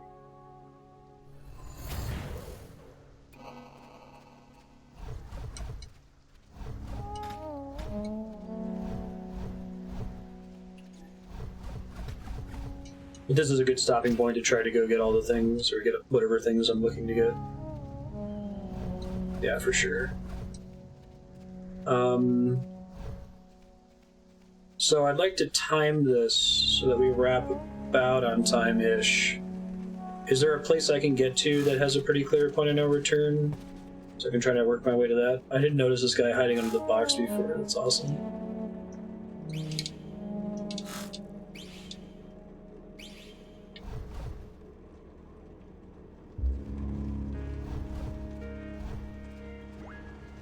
Still have the 8 for that.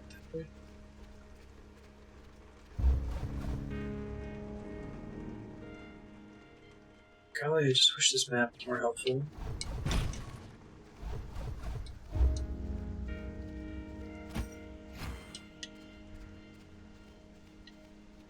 "20-ish minutes from the end in the central town." Okay.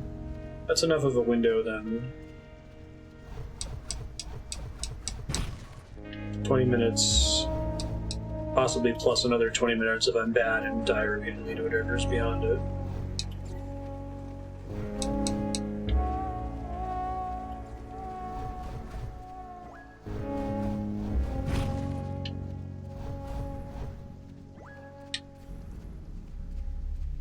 I actually don't see any new paths down here. Is it something that's underground, one of these paths that I didn't finish?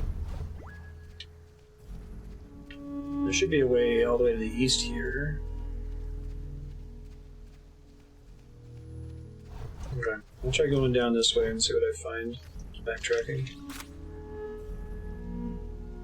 Entire zone's underground. I see.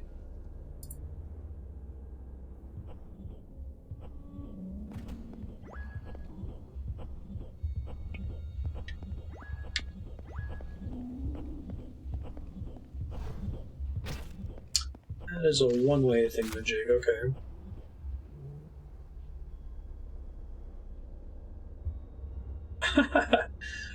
Well, I appreciate it, McSorry, but there's no obligation. I do this primarily because it's fun. I appreciate when people can support, try to pay it back with some subblock hours.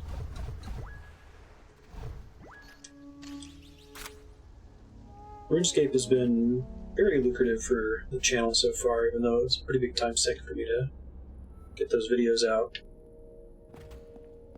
Sub count's gone up really significantly and finally just qualified for monetization on YouTube again. They took it away from anyone with less than 1,000 subscribers earlier this year. We got a lot of folks coming in from RuneScape, so glad we played it. I also enjoy the game. That's not why you play video games, though. It's not because you like them.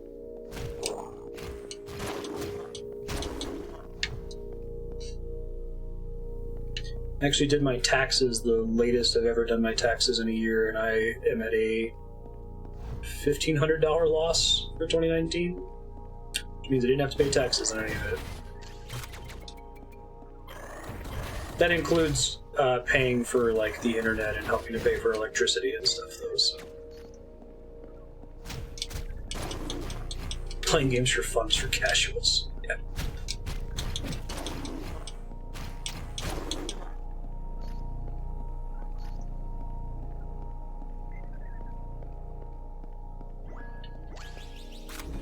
It's been really nice. I think that, I don't know what it is, so far I've been pretty inoculated from the toxic element of the RuneScape community. Like, everyone who's tuned in and commented has been super nice. Like, I've definitely seen those people on the subreddit. I've posted things on the subreddit and had people reply and been like, you gotta calm down, friend. I don't know if the very first video being an 8-hour long live stream is enough to turn off people that they don't watch and then give me crap later, you know? Let's see. That was something I was worried about, but fortunately it just has not been a problem.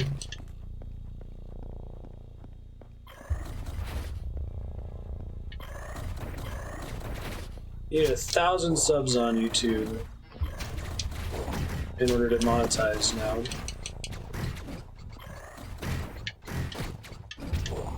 Oops. Game of Thrones. Hopefully it doesn't end as badly as Game of Thrones did. Don't see the end of the Questgate playthrough and go, well, this is fucking pointless.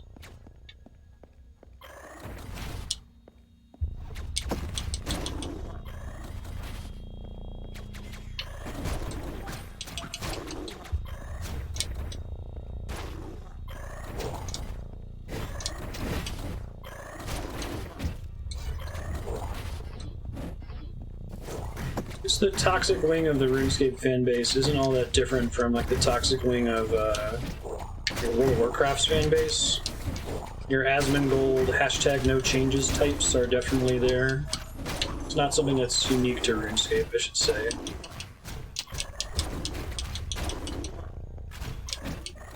These very angry people take their video game very seriously.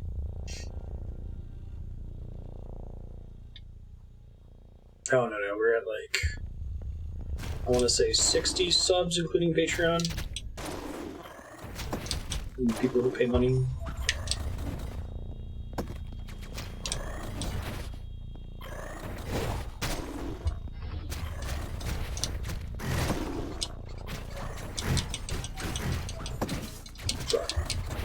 out of the way.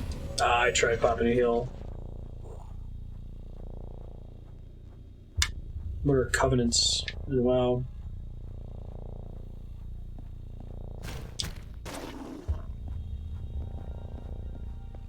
That's fair.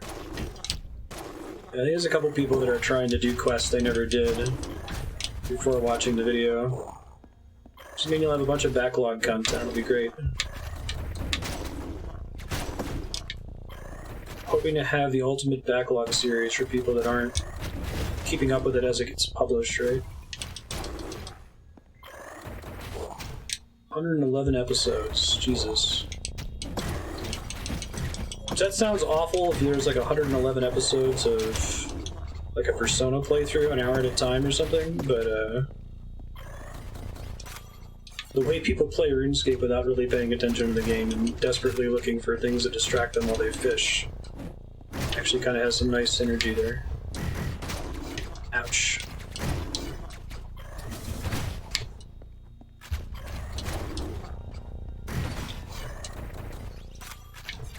Gotta be a way I can turn this crap off, right? Maybe that's when all the enemies die.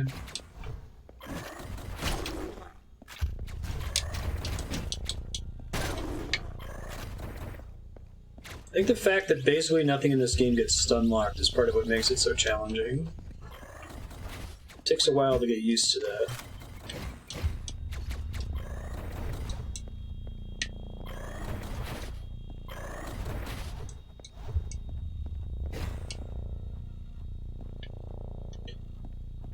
It's interesting because like hit stun is a big part of a lot of successful Dark Souls playthroughs. Ouch. Talent is not reversible. Ooh. That's cool, Spiky. Yeah, I am gonna do that. I am gonna finish the Diary Cape, and I think if you said I've got like about 8 months or so before Classic isn't an option anymore, I will certainly be done with the Diary Cape by then in RuneScape. There is an end in sight. It's a long ways out, but I will get there. Probably wouldn't have to fast forward WoW very much either. I'd have to think about it. Maybe Classic. There's some grinding you have to do. That'd probably be better to fast forward. I stopped publishing Animal Crossing videos because I got to the point where I was having to fast forward. And it's hard for me to balance publishing 2 fast-forwarded series at the same time.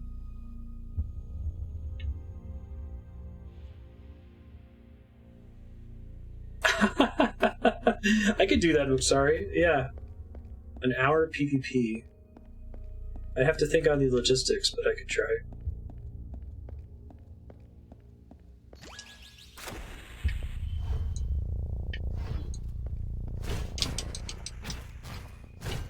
Second half of Classic leveling with a lot of quests are like kill 60 enemies.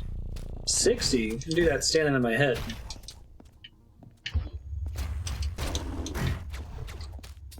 I just killed 148 Lizardman Shaman.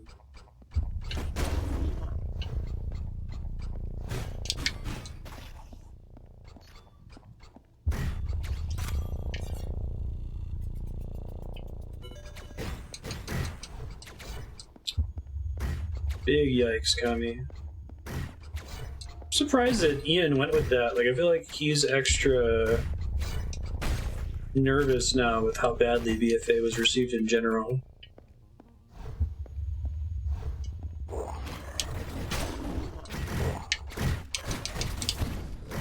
The game has a lot of class and build identity problems at the moment. Shit. Please be nice with the checkpoint here.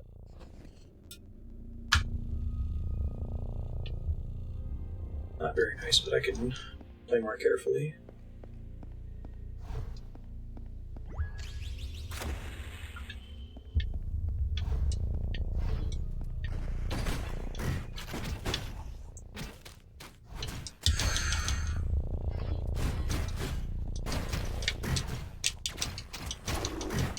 I feel like permanent choices are not something that most games should do. I have to think about it, though. I think it's a trade-off, like everything is. You know, like the way you can trivially respec in Diablo 3 is kind of frustrating because it means you never have any build identity. You're never like attached to the skills you're taking because you can just go back to town and swap them out when it becomes convenient.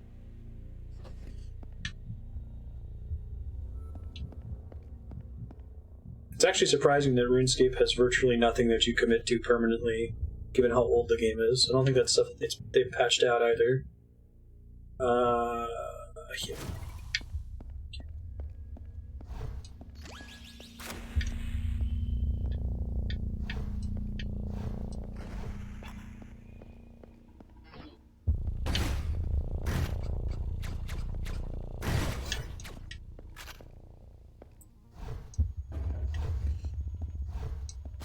Yeah, look, I'll ping you after stream. We'll figure out how to do the PvP thing. That's a fun idea.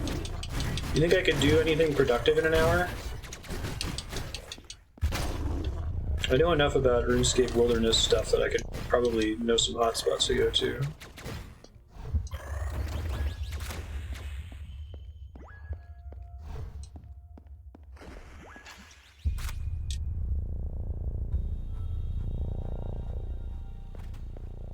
Yeah, stuff like dual spec is really nice.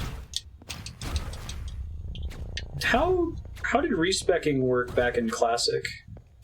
Was it even a thing at all?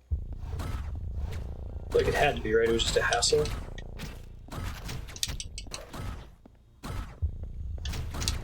Is Bounty Hunter back?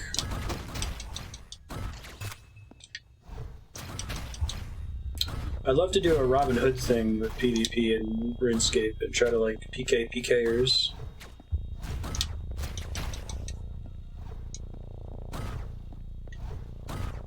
People that are preying on PvE players, I should say, not people that are, like, dedicated PvP players.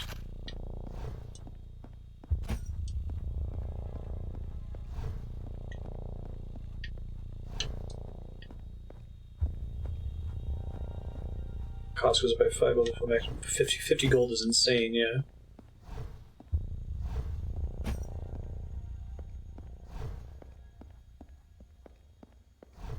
Ice Barrage. Take me a while to work on that. If you want in the meantime, then look, I can bank your sub-block hour until I have the requisite stats, and then you can have longer than a 1 hour stream, depending on how many hours of bank by then.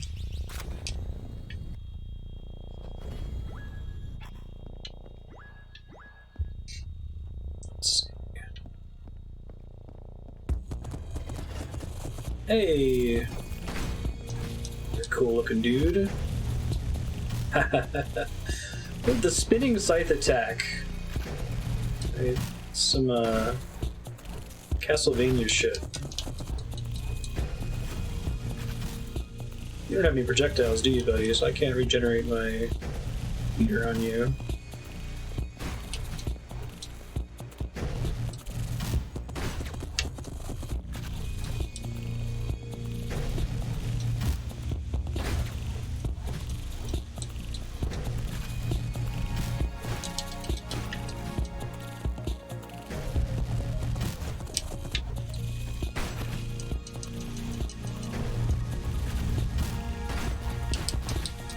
Shit, get out of the way!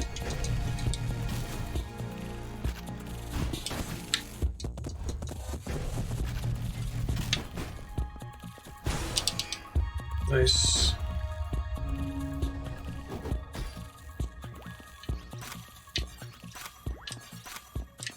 See what you mean about there being more contact down here. I don't think I can use this site to regenerate my ammo, though, by dashing into it.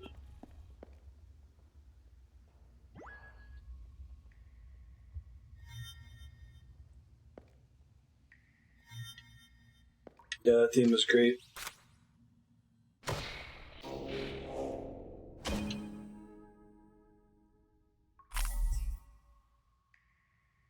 No, look. Have we heard that theme on other bosses before, Flying Man?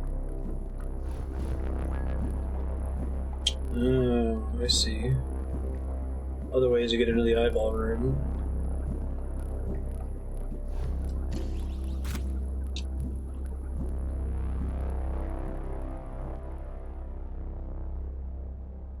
This game's soundtrack is great. Overall, one more path further down, like maybe down and to the left from the eyeballs. Okay, check for it.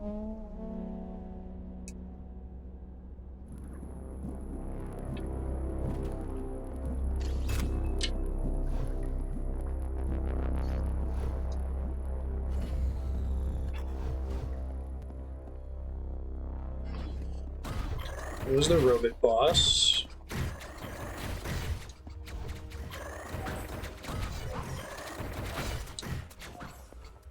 Can y'all not?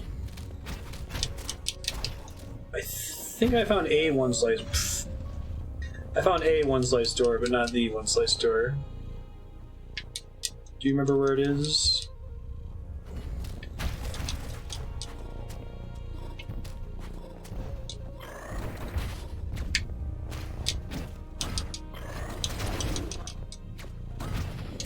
Shit. Any of the underground section. Alright, I think this is the one I took before. I'm going at it in reverse orders in case there's something towards the end of the stage.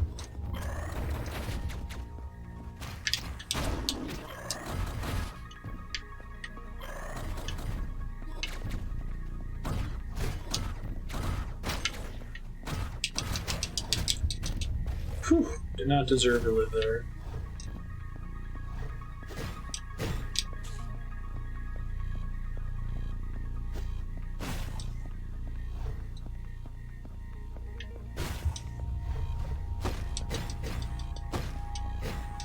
Yeah, no worries. I understand. This isn't the kind of game that the layout would be burned into your brain, I don't think.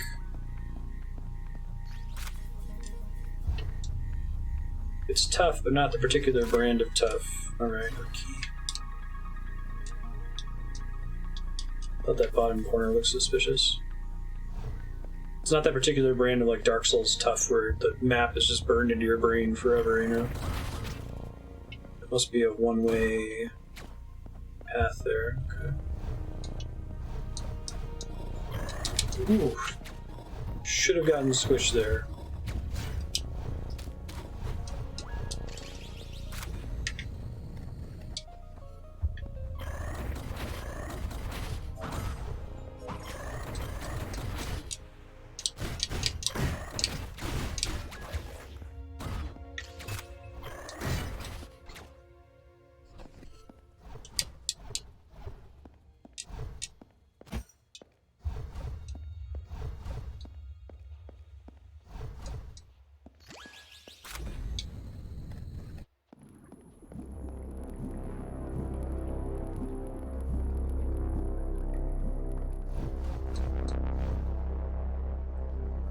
Oh, actually, I want to go up the elevator here and then take the original entrance in. Let's do that.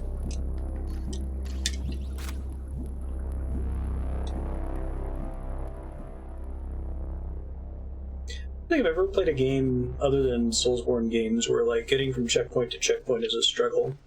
I feel like there's a bit of cheese in all of them. Like, I think my enjoyment of Soulsborne was diminished slightly when I realized that I could just sprint from checkpoint to checkpoint and ignore all the enemies. I did that a couple times in Dark Souls 3 and Bloodborne. Ended up skipping a lot of content as a result. I don't know how you stop players from doing that, though. Surface level on the left side of the map. Oh, you think it is on the surface? Yeah, right. Love the Amnesia playthroughs of games.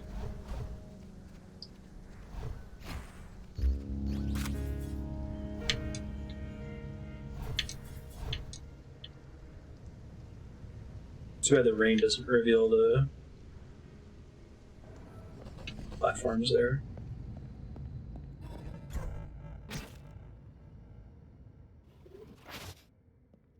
What's the next game we're playing?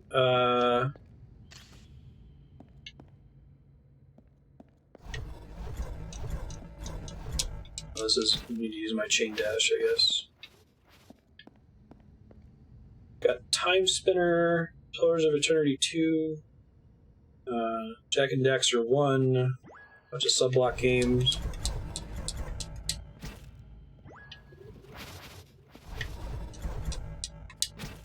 Okay, I really gotta do it under pressure now, right?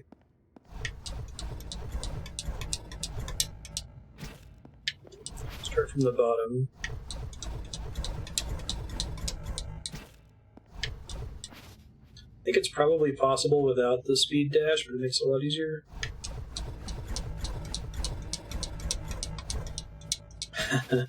Maybe it's not possible without speed dash.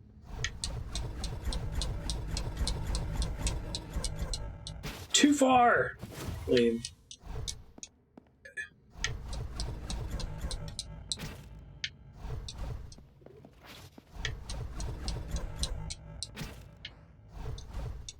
I don't know why it's so much harder for me to do it when I actually have to respond to the platforms along the way.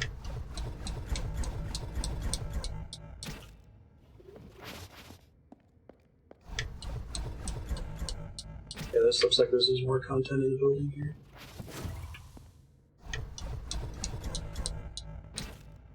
Hi, Benedict.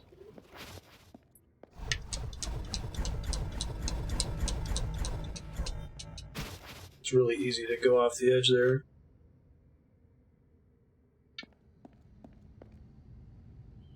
I did the down arrow barrier. Oh, I see.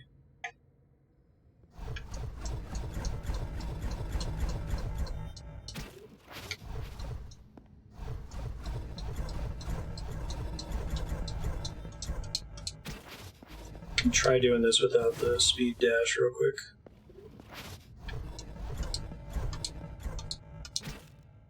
It might be possible. Oh, am I like running out of stamina on the third dash or something?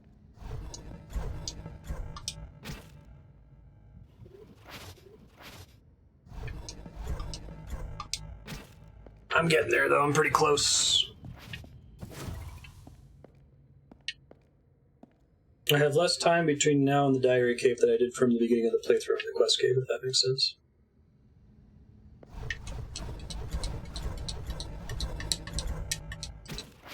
Yeah, I feel like I'm like running out of stamina or something, and it stops being responsive. Part of the dodges through there.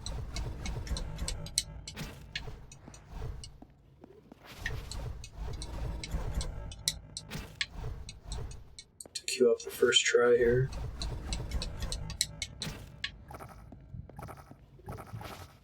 Not exhausting stamina. Happily die.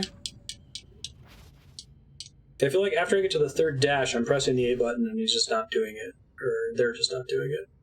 So I don't know what I'm doing wrong here.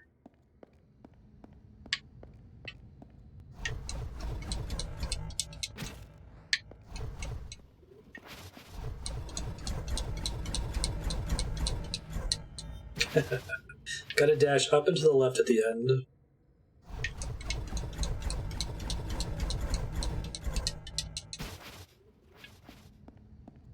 Yeah, I know that. It's consistent after that, but I mean when I was doing the individual dashes before, I'm able to do 1, 2, 3, and then I can't do the fourth one for some reason.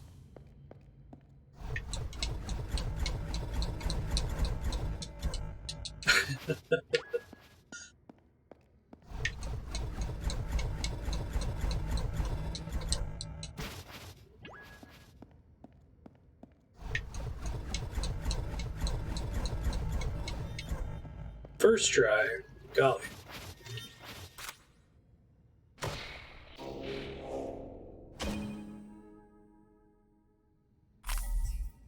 Sweet. That's cool.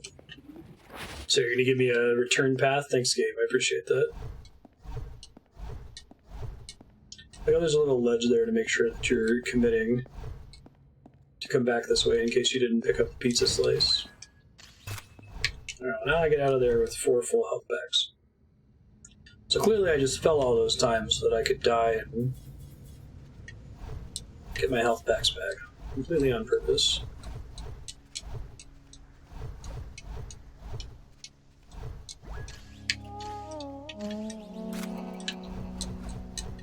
Okay, we think there's still something on the left other than that room there.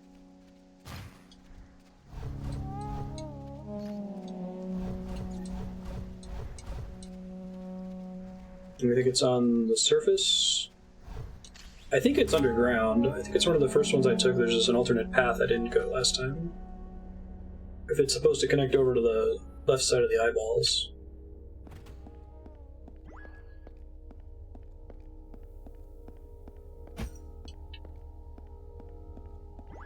Flower sales. Here it is, thank you. I'm looking out. This is where I thought it was when you said it was an area I went down early on.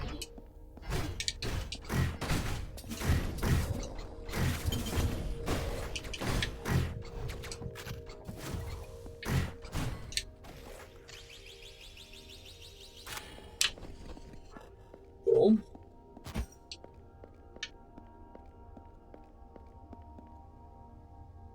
Yeah.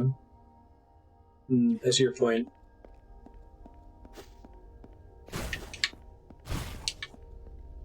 I feel like a traditional Metroidvania boxy map would have solved a lot of the secret problems of this game.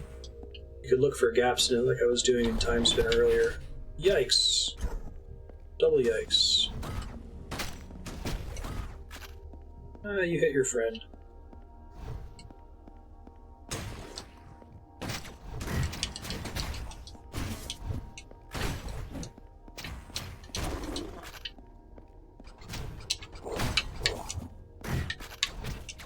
Shit, thought I had my grenade up. I was wrong.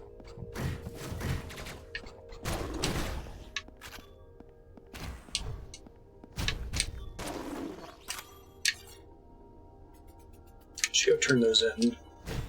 Get another Estus flask charge and other things.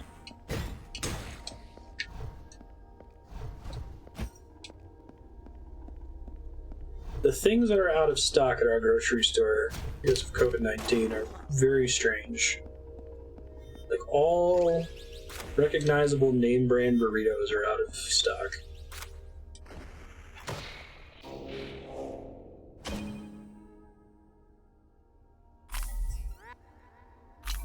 But the generics are all still in stock. Okay.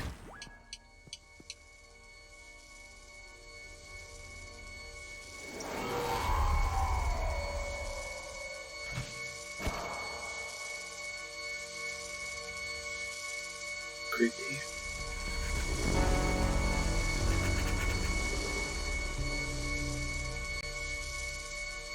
Oh, maybe I did to get 4 pieces in the south section. Creepy shadow birds that cease to exist in a second, right?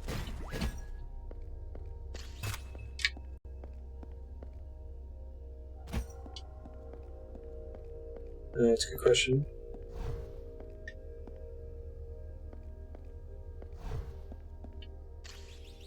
We had to get a big can of peanut butter. Andrea likes to spread peanut butter on tortillas as a quick snack. Thank you, conveyance lights.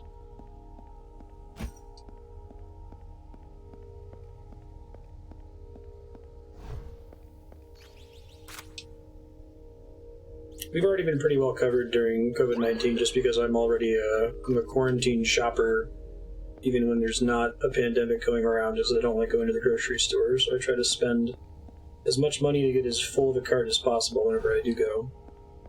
And we've got a bidet, so toilet paper hasn't been an issue. Yeah, it's actually been interesting because now I have to be careful when I go to the grocery store because I don't want to look like an asshole leaving with a full cart.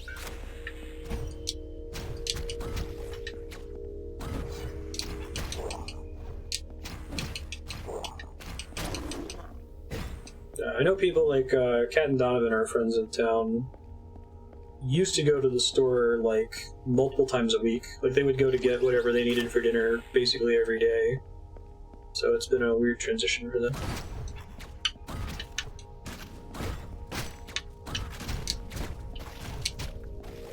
That worked.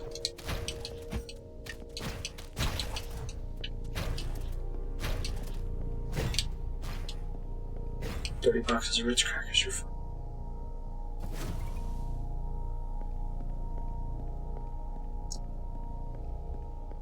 It's not so much caring what people think, it's actually depleting stock for people that might need it. Right? It wasn't an issue before when there was enough toilet paper for one person to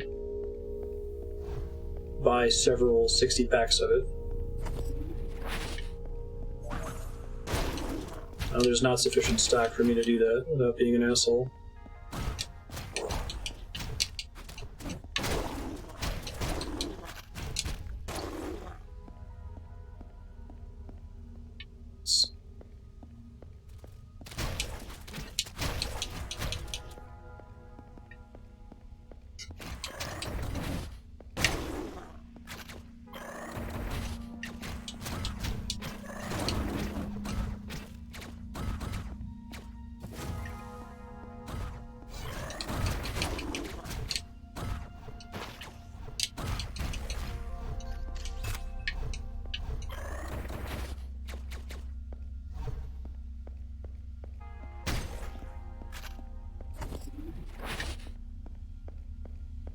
Okay, let's see where that goes.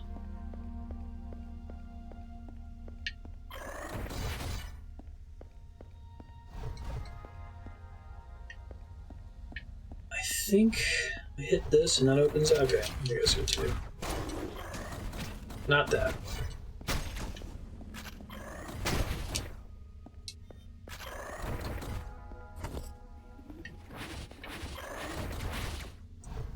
Let's be an upgrade box.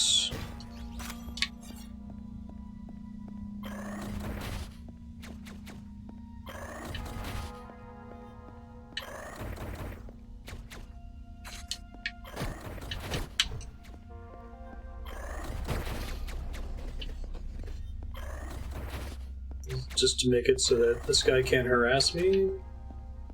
It's interesting.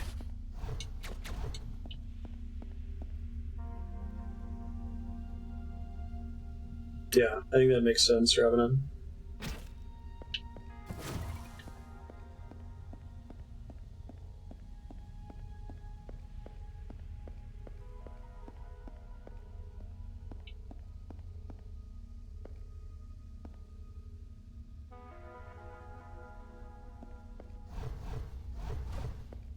I know, right? I have, like... I operate on a... It can't go bad, right? Policy when it comes to things like soap and deodorant, so we probably have like 10 bottles of shampoo, body wash, multiple deodorant sticks.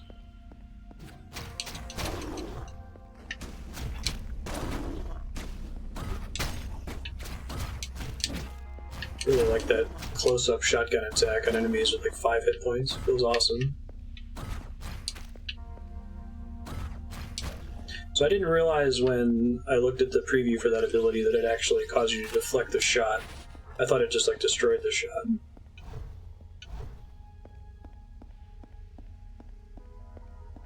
Yeah, that's fair. Our freezer's been maxed out for a while. I wanted to get a deep freeze for the garage.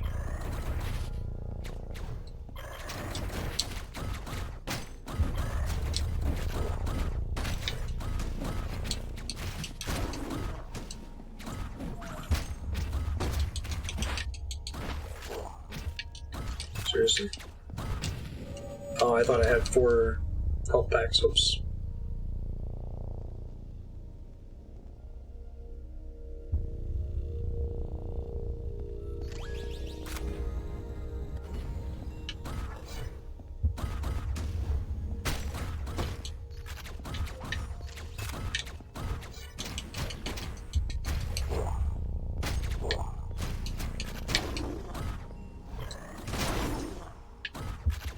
That'll do.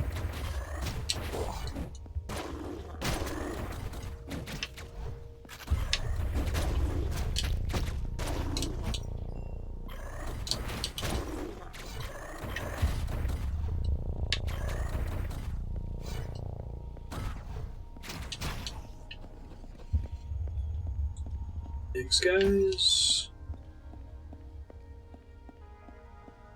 Just made the turrets go away, I think.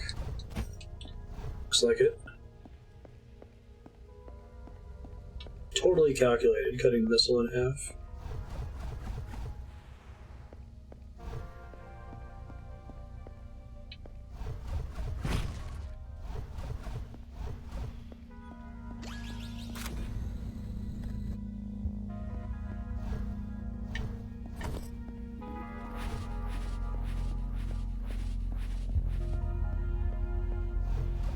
This looks like the other side of the eyeball room. There's gonna be another boss fight first, though. Maybe it's not.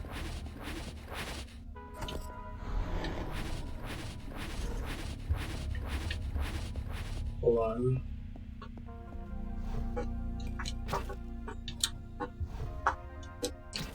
Okay, game. You do you.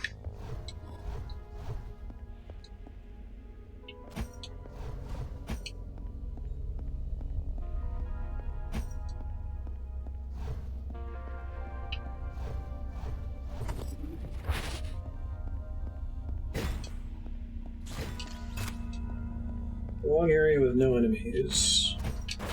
Oh, little box enemies.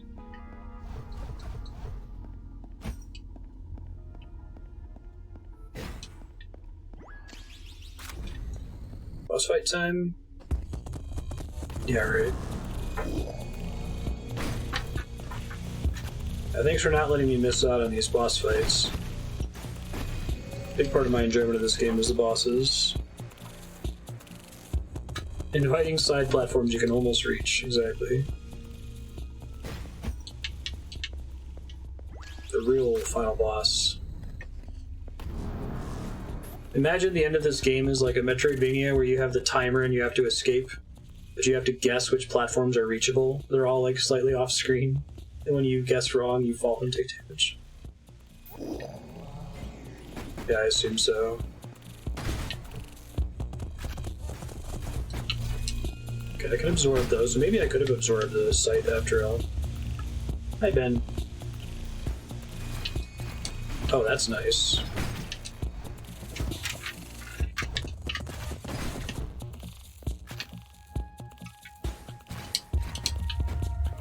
They're not guaranteed to hit him. Okay. I get more value out of dashing into them. Not like that, though. Oh, they taught us this in the room outside, right?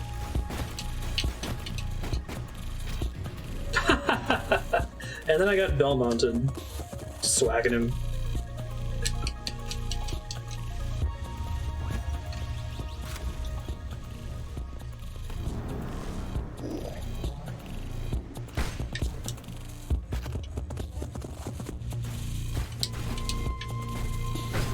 Guess that actually doesn't do too much damage to him per shot.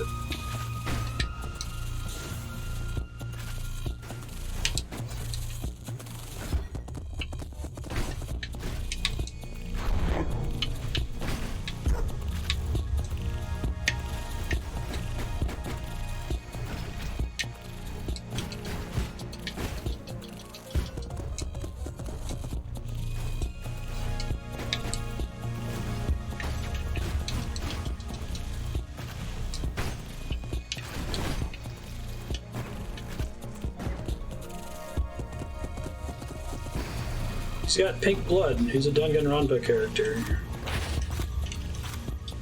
Let's see.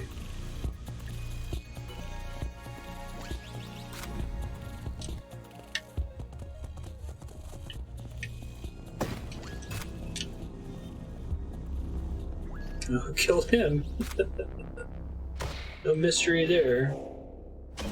I saw an 8 pizza slice door in this area. I guess this only gets us up to 5, though. The other 3 are probably some work to track down. Creepy. Noelle.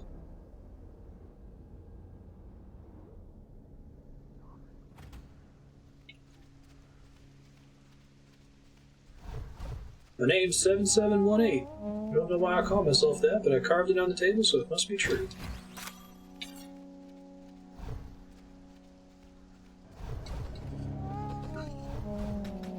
Oh, I still didn't get to the left side of the eyeballs. Is there still another thing to do down here?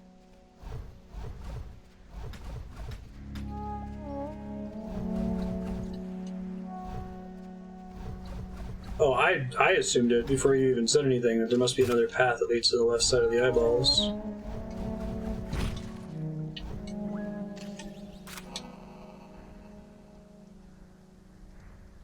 Right, there's 3 more slices, but there's no more bosses. Okay. I might... Well, let's see. Look at the map here. If I had a secret beeper, I would go try to track down secrets, but at this point I feel like it's basically walkthrough bait.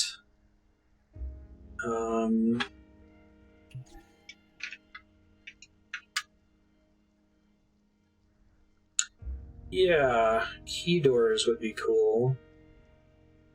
I enjoy this game, so I don't want to wrap it like way earlier than how long to beat. I do like the side content that's in it, but I worry that it's going to be diminishing returns at this point, that the more I pushed areas I've already been to, I'm mostly going to be pushing against walls and hoping that one of them results in a room without a secret beeper type thing. Let's see. Try hitting whatever this is while we wait. I guess, do I have any markers in the south area? I think I got all of them. Oh, there's one off to the east somewhere.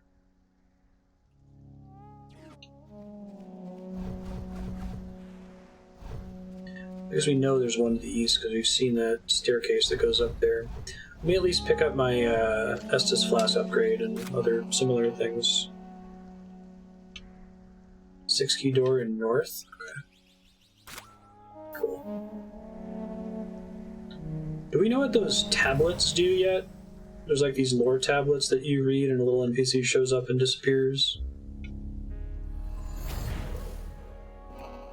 So if I start heading north from town, I'll get to it. Okay. Cool, thanks. I'll do that after buying stuff here.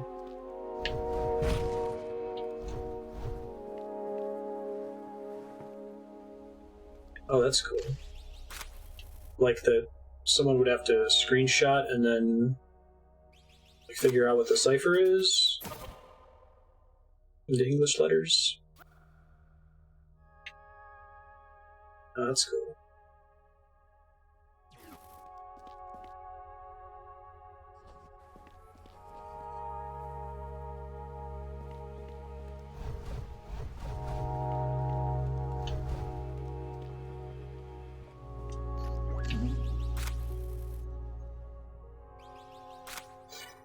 So last grenade upgrade.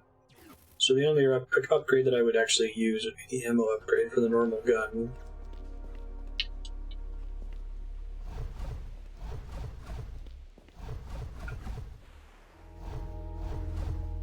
Can I see how many of the tablets I found? I don't think that gets tracked, does it? So I don't see it anywhere.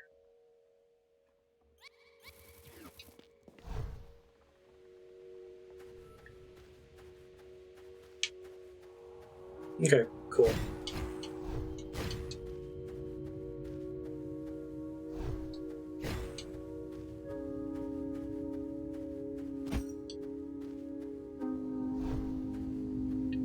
Tutorial area has no story. Okay. Good job, Past Me. Episode 1 me from years ago.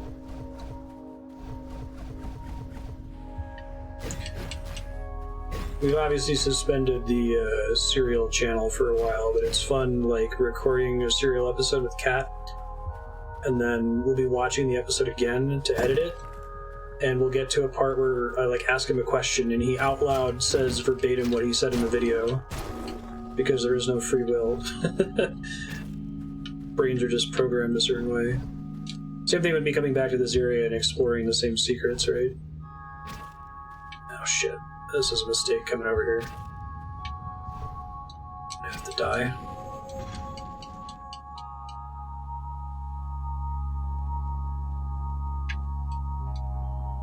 Oh, it's up to the actual north area. I don't have to go all the way through here? Okay. My bad.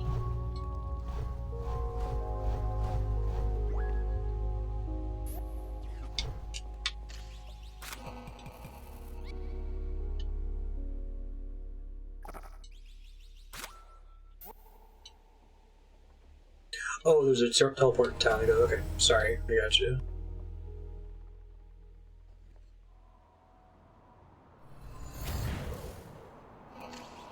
Exactly, Spiky.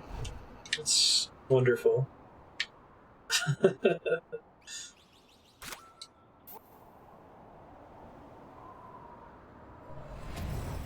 Whoops. Now you want to go south. I'll just go north from here. Keep popping back and forth between the warps.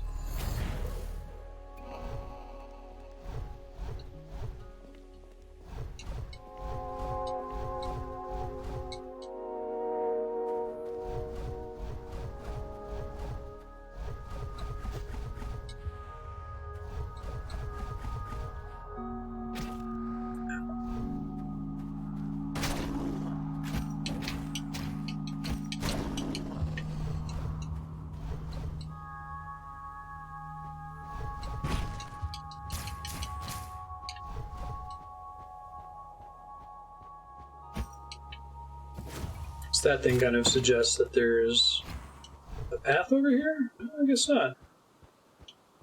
I thought that's what they were trying to build up to.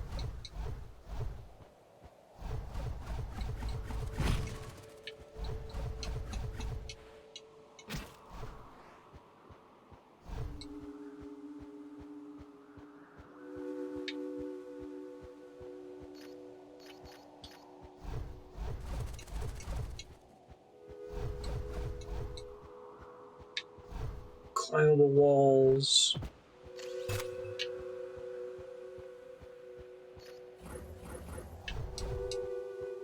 I feel like they kind of get rid of the climbable wall idea later on. There's another staircase there. Oh, but there's staircases to nowhere. There's a thing off to the left there. Hold on.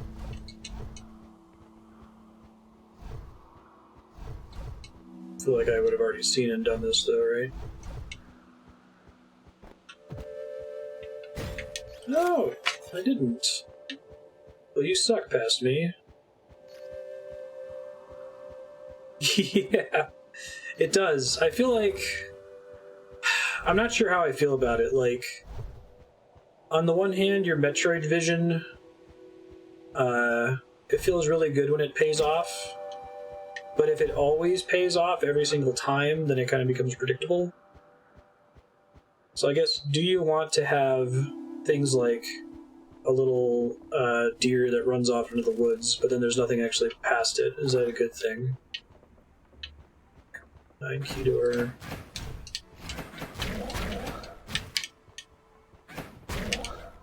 I feel like these guys are some of the hardest regular enemies in the game, even though they're not that complicated. They're likely to mess you up if you haven't already learned to be careful with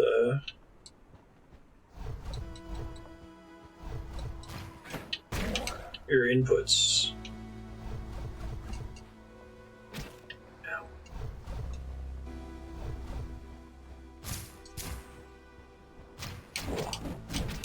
Oh, nice. I'm glad you enjoyed it, James. Do you see the Llama Lana 2 playthrough as well? I love that game. I want more of it in my life. If the devs just wanted to make Llama Lana sequels for the next 50 years, I'll be in the nursing home playing the shit out of them.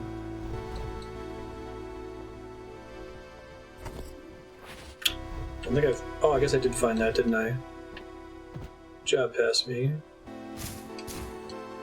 Sweet! Oh, you're in for a treat. Llama Lana 2 is wonderful. Enjoy. I think it's strictly better than the first game in basically every way. I won't spoil anything about it, obviously, but... Oh, you missed a row of keys. It's extremely more Llama Lana. Yeah.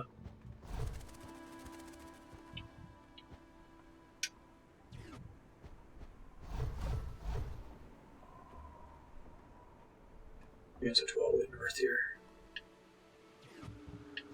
I think this is faster than going up to the other save point, since the enemies back here are dead.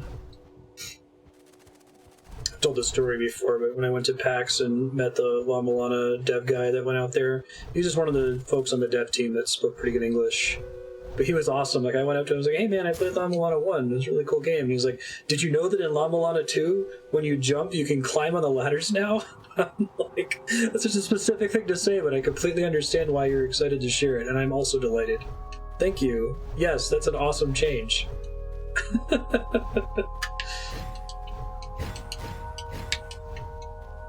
I saw him, that was the year before 2 came out. They just had a demo for it that me and Apex checked out.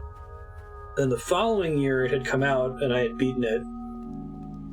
And he gave me a... what's the protagonist's name in 2? Gave me a little keychain with her on it.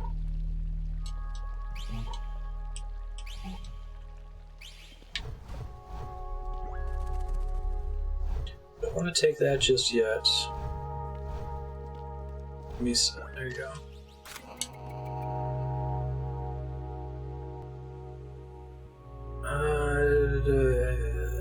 Key got in 3 and 4 keys in west. Okay.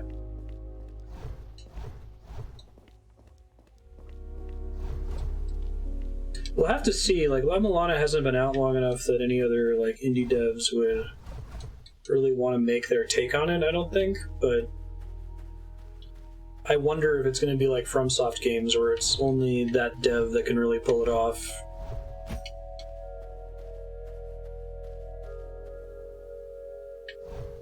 Yeah, sorry.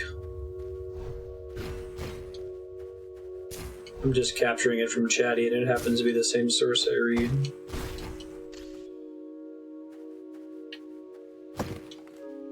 Technically, I could read it from another source, but Chatty's the only one that I have that removes hide text. So I could go scroll it up in my bot, but I'd be able to see anything that's in hide. I try to avoid that.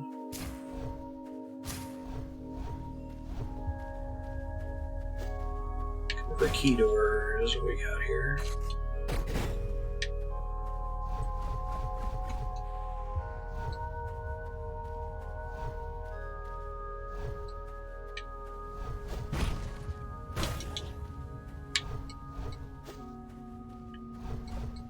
I think some of the medkits do respawn.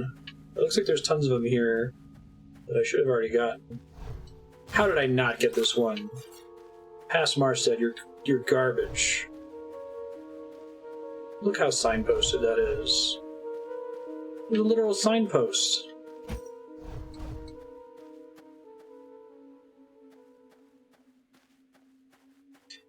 Yeah, that's one of the benefits of like kind of being small and staying small on purpose.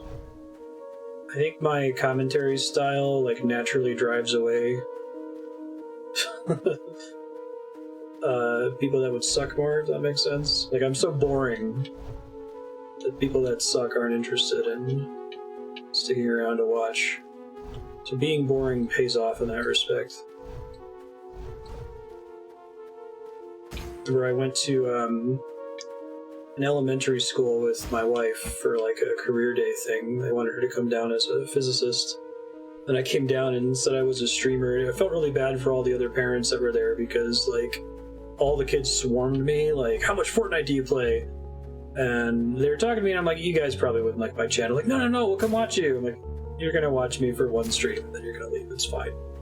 I won't blame you. And then, like, half of them showed up and left after one stream. It's cool.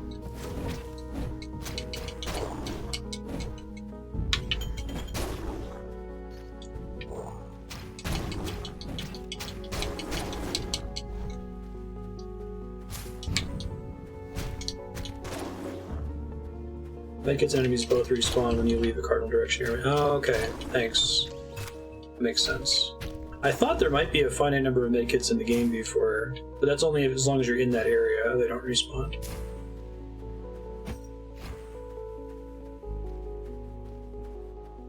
That's interesting, Max. Yeah. Have we had any word about La Milana 3 being a thing?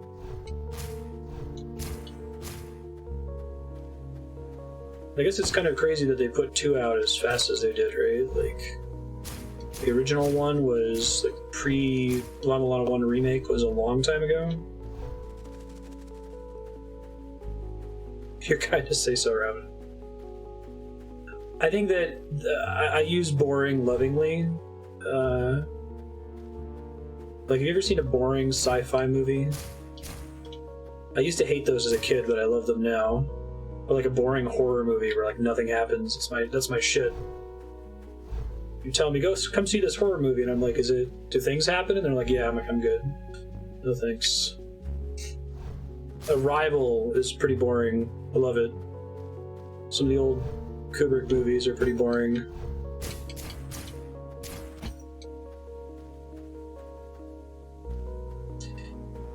Yeah. Affected overreaction I can see why people do it. Like, it absolutely works for engagement. It's kind of a shortcut. This might be my door. Yeah, there we go.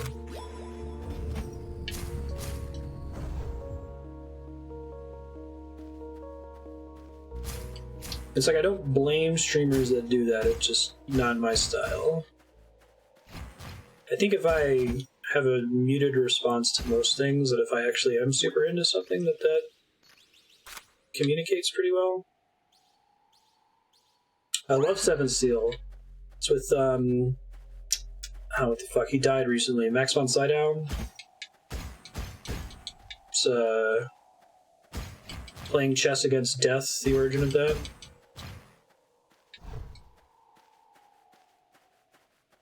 Get an emotional overreaction. I think the VOD from April Fool's is still hidden. I did an April Fool's stream as Marstead, where I tried to be a crazy over-the-top streamer and, like, passed out from drinking, because I didn't actually know how to drink properly.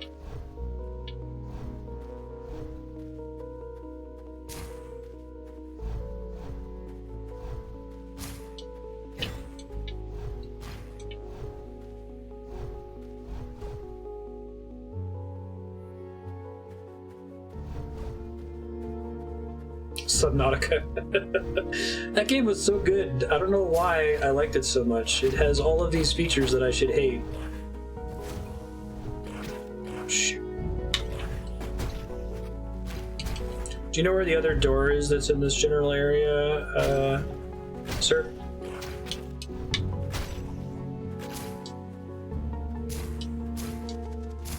Okay, it's generally northwesterly or whatever.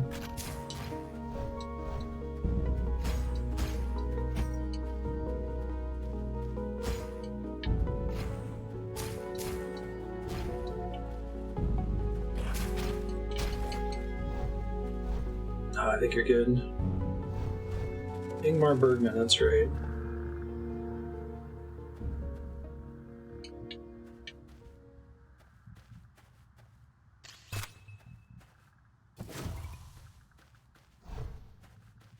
Far west, okay, thank you.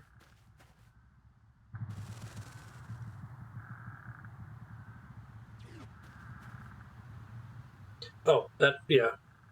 Thanks, sorry.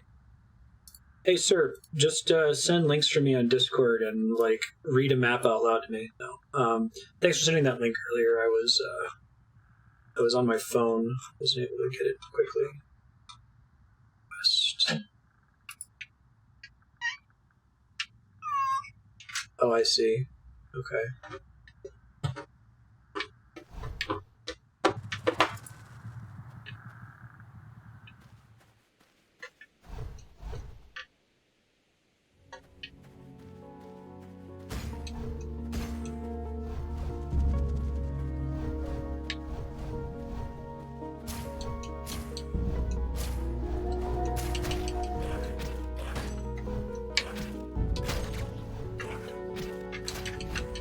Ow. It's fine, everything's fine.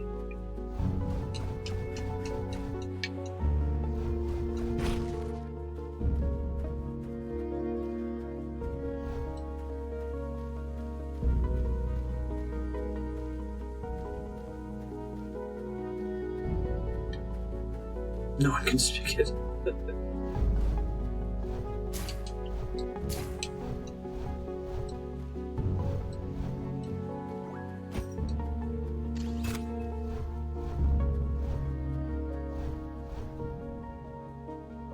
I have to go southeast first.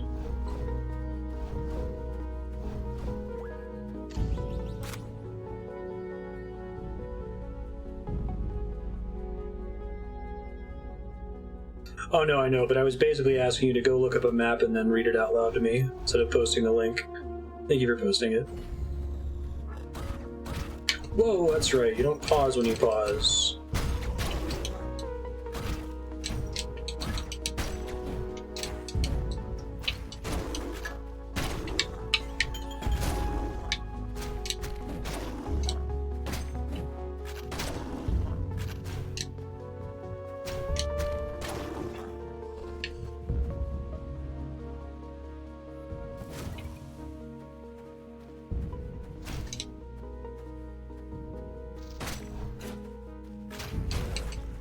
12 keys. Does that map have actual key locations on it? I guess the problem is I don't remember which keys I already have. That's where I think having the "you already did everything here" indicator would be really nice. This area is done.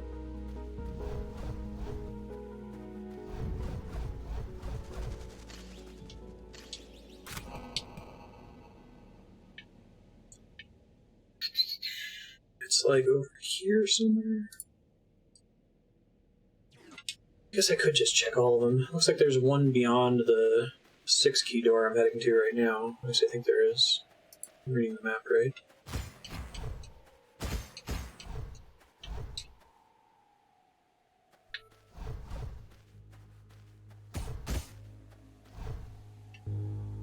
This one's quite a bit of the ways northwest still.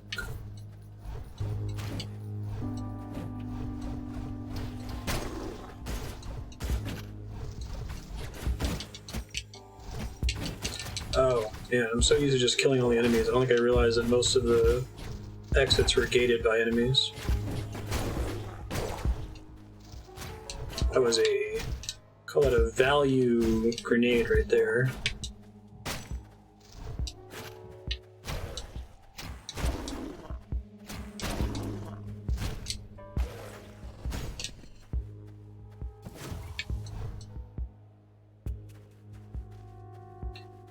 If the med packs respawn in the individual zones, is there a way to just get full med packs in town then? Maybe most of the keys are that way then. We just go to all the key doors. I guess that's not entirely unreasonable if the theming is like... I think I have to go underground to get back above ground. If the theming is like, if you're interested in these keys, then we'll reward you for following up on finding keys.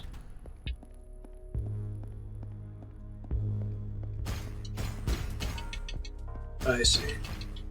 Yeah, see, I thought that that was going to work, Walter, which is why I was wondering, did they just let you fill med packs in town or something? But I guess if they did, it would be really easy to just do that after every boss fight or every time you finish a wing of a area. Maybe they don't want you doing that.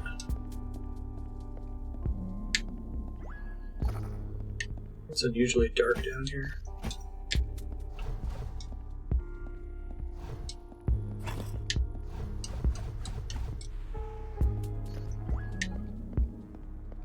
It's like a little mag thing. It's a little robot NPC buddy that helps you interact with things. Called a mag, I think that's what they were called in Phantasy Star Online.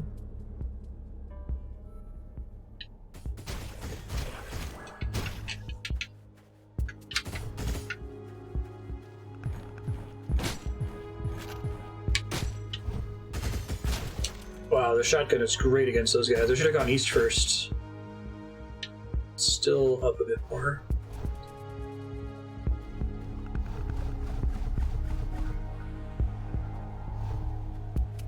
It's worth it. It's fairly short. Like, I'm technically in the phase of being able to just beat the game. Trying to clean up and collect some secrets here.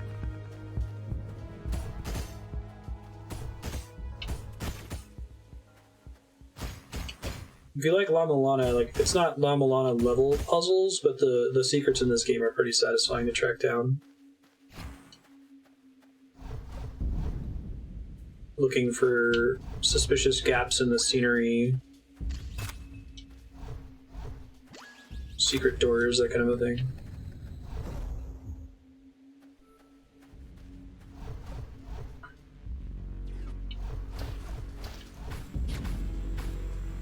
Can you not?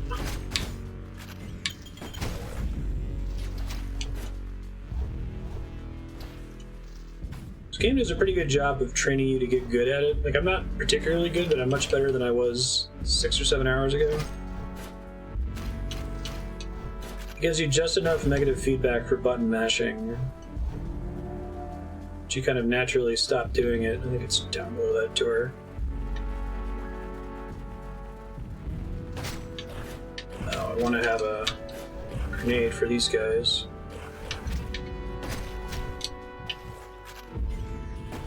Whoops. I meant to throw the grenade and then dodge south.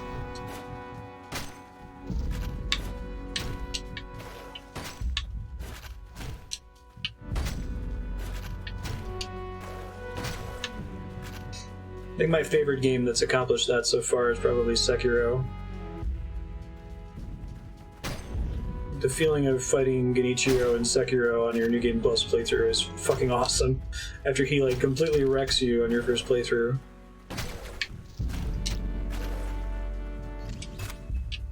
This game has taught me how to play it. Oh shit.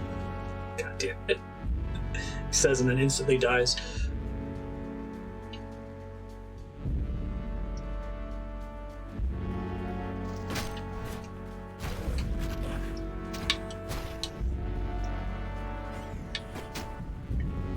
Although, to be fair, I was talking about Sekiro, not this.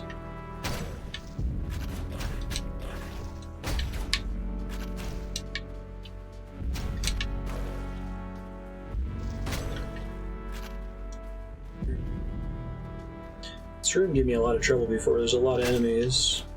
I think I eventually cheesed it by, like, killing some of the enemies and then leaving or re-checkpoint it.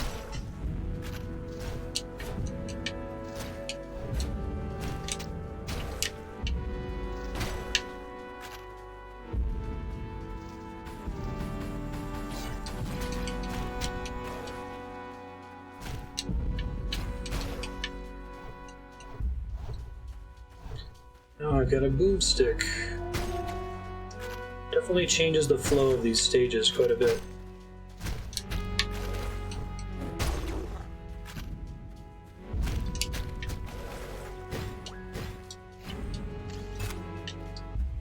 Okay, so I want to find a way to go south from this room.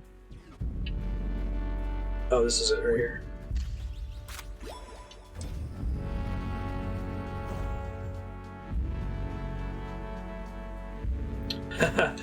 So I didn't record it or stream it, Dooms, but I did a Kuro Charm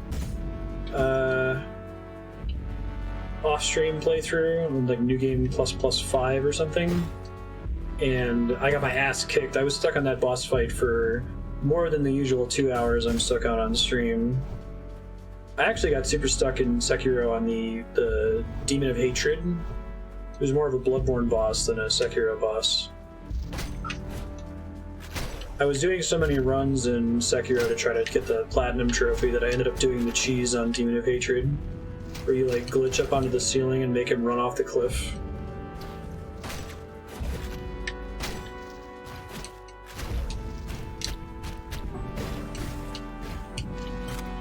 Oh, have you not done that, sir? It's pretty hilarious. I don't think the speedrunners bother with that boss, so you wouldn't see it in a speedrun.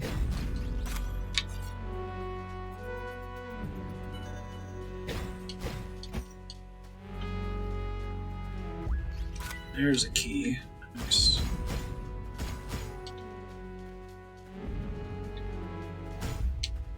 Is it all GDQ, or all bosses GDQ run where they do it? It's pretty funny. Like, you cheese your way up onto this like ledge, and then you run in a corner. It actually works on what's his name, the horse guy. I should know his name because he yells it at you.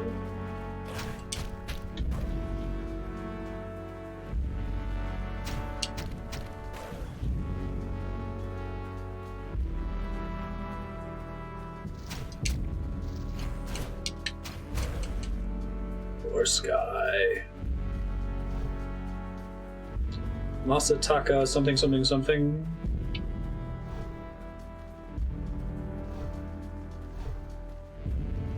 Gyobu Masataka Oniwa, there you go.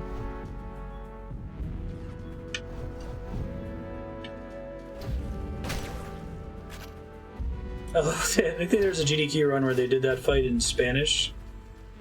Yo soy!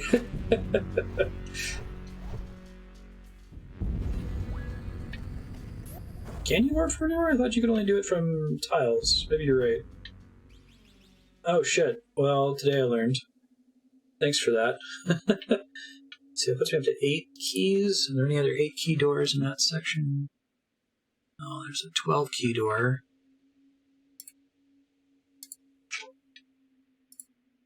Right. That one's a 10 key in the north.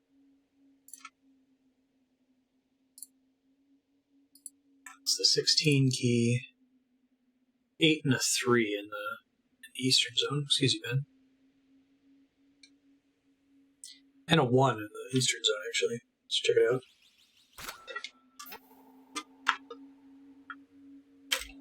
Let me move this in another monitor so I can still see chat.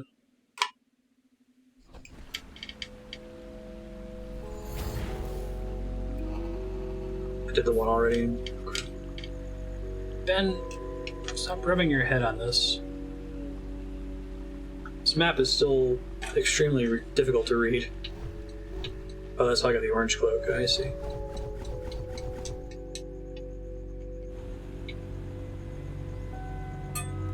Is this right? Is it all underground, maybe, in this area? So I guess this map superimposes the underground stuff on the main map.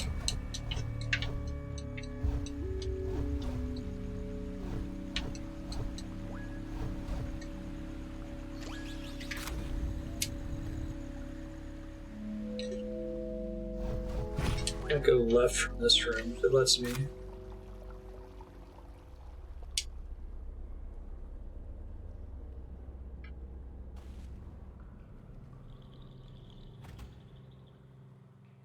Yeah, that looks like that's the right room. Top left corner.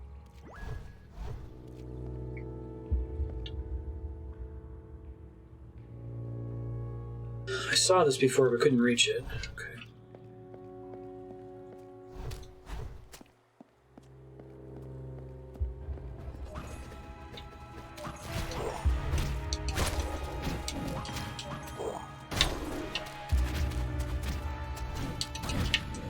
Oops.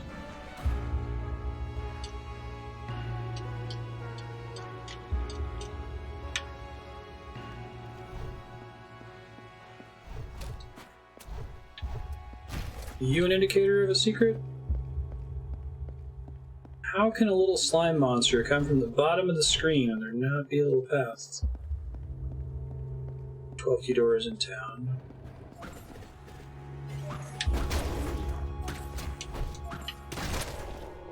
Nice shot. Area where you have to use aim to move the camera to see shootable pillars. Oh god. It's terrifying.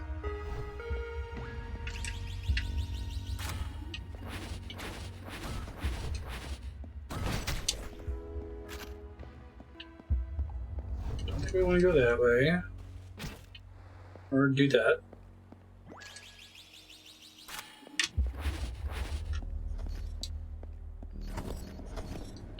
Thought so, game.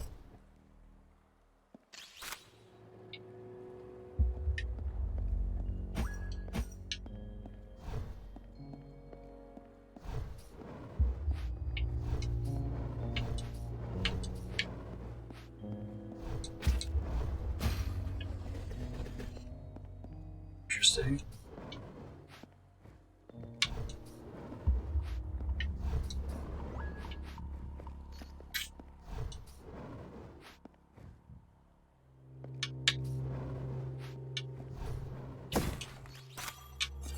Sweet. I don't think I really need any more of those, though. I thought that was a secret door.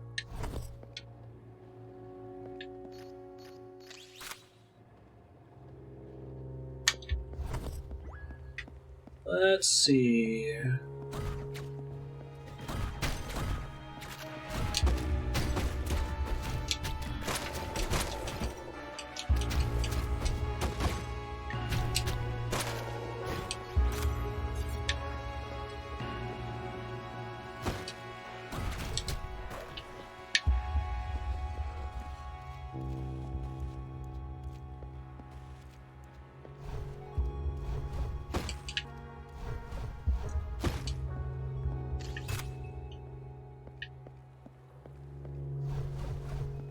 very Phantasy Star.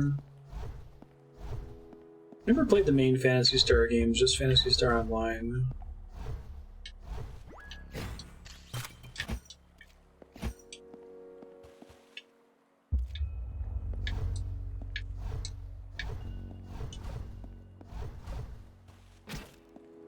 Yeah.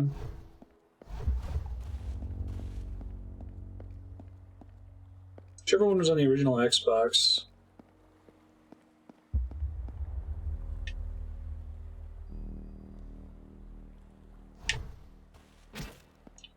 It's definitely more on the top of the screen. The question is, how do we get up there?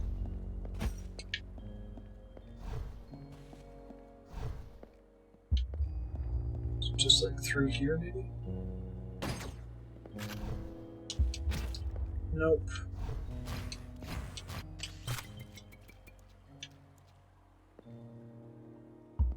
Eye of the Beholder? Really? That's interesting. I haven't seen too many games in that genre.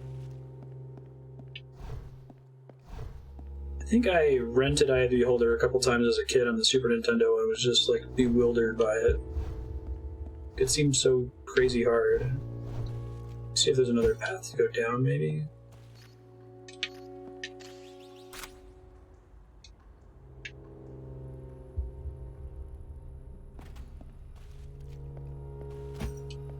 I remember I really enjoyed Phantasy Star Online until one day someone who had hacked their Xbox logged in and dropped a bunch of rare loot in front of me and just completely deflated all of my interest in playing the game.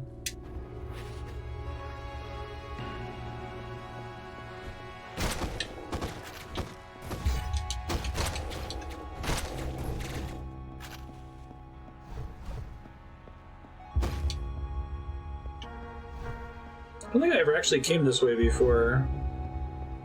I think I got a pizza slice from another direction and just finished the eastern area early.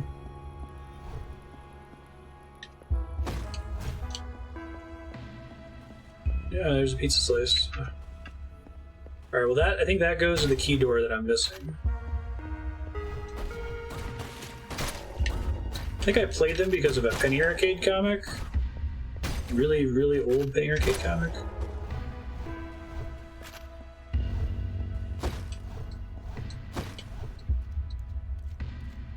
Tycho is pretty into it.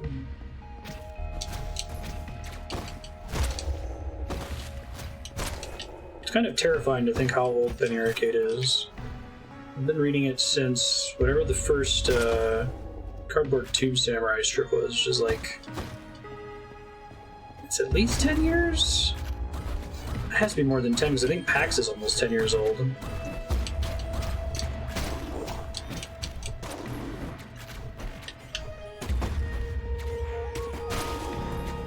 Correct.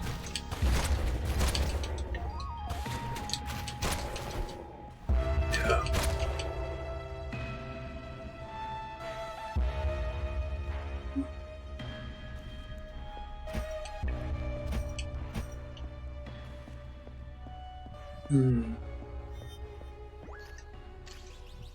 I remember when Gabe's son was born, and he's like almost an adult now. I think he's as old as my nephew Jaden. Oh, I would love to play it on GameCube. I really like the GameCube. I like the controller. I like the aesthetic of its games. Its games all felt like clean and high frame rate. I don't know if there was an edict from Nintendo that if you made a game on their system, it had to be 60 FPS, but it certainly felt like more games on that system ran smoothly than others.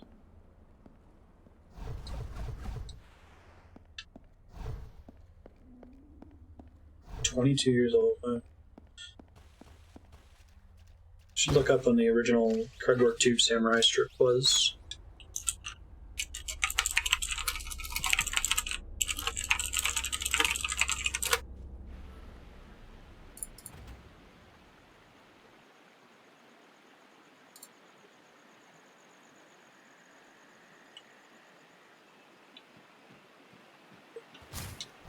This did not go the direction I thought it was going to go. Need another way to go downstairs.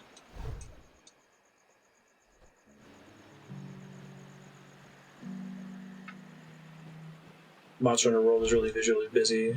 Yeah.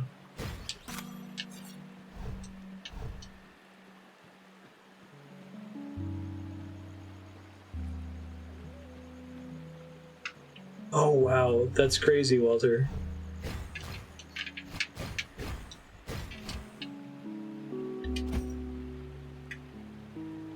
This area is pretty. Music's pretty.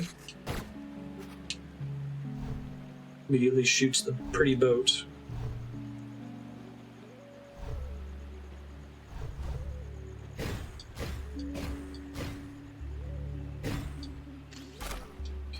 Yeah, I really wish that modern designers would like use the power of modern machines for this. Is fucking awesome. I love the perspective change. That's so cool. I'm glad we're doing this Endgame collectathon, or I wouldn't have seen that. I think when we get to 30 minutes to the end of stream, I'm gonna back out and go try to beat the game. I'll keep exploring in the meantime. Let me kick the how long to beat forward so that the timer doesn't get all whack.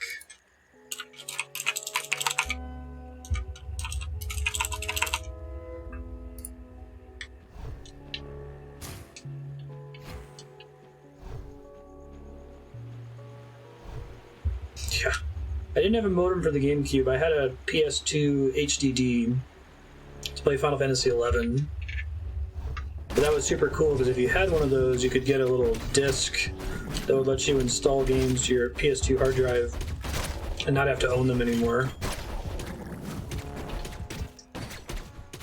And have no loading times on them.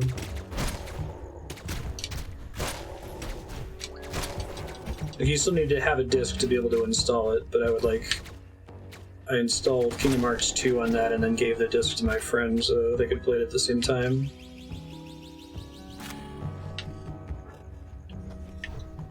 There's huge sections of the Eastern world that I didn't even touch. I guess because I found an early pizza slice, optional pizza slice.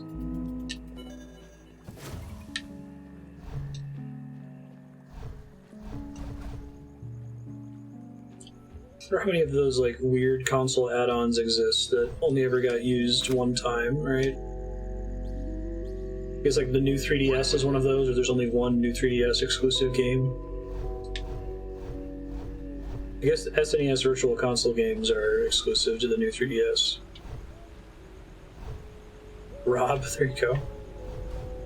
Virtual Boy. I played a Virtual Boy. I'm glad that didn't take off. It really hurts your eyes. Alright, well I didn't find the 8-key room. It looks like it's got a cape behind it, which I'm not as stoked about. Are there other keys that are behind doors? I walk past a new door?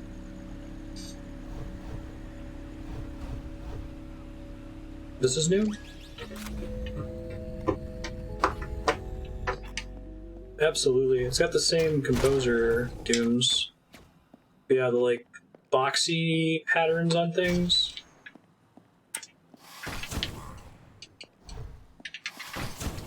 You see one of those in the car was a thing. That was where I played a Virtual Boy at the display console that they had at a Blockbuster. A lot of my initial experiences with video games was in Blockbuster display consoles. I remember playing Mario 64 for the first time, being blown away by the analog stick.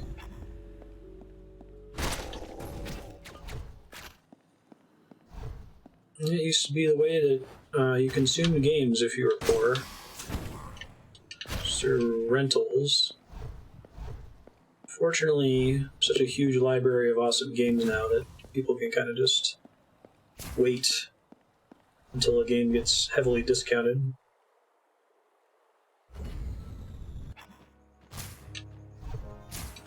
Mario 64 title screen. Yeah.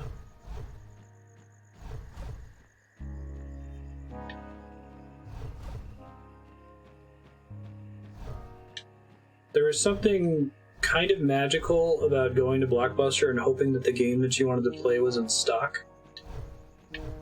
I remember I had gotten my friend in high school, or not high school, let's see, 99, middle school. I got my friend in middle school into Final Fantasy, what we then called 2 and 3. And when PS1 came out, we rented a PS1 from Blockbuster, hoping that they'd have Final Fantasy 7 in stock, but they didn't. When we went to go rent it, so we rented some other game that sucked, but we brought that other game back and the disc didn't work. So we talked my friend's mom into taking us back to Blockbuster to return it, and when we got back, an hour later, FF7 was in stock finally.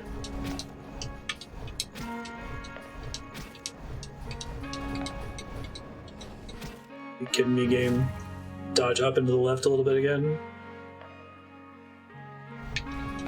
Regularly eat damage and heal? No.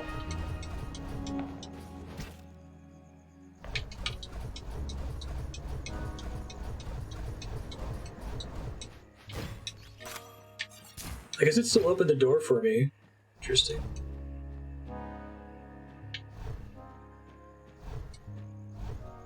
Oh no, I don't wish it on anybody.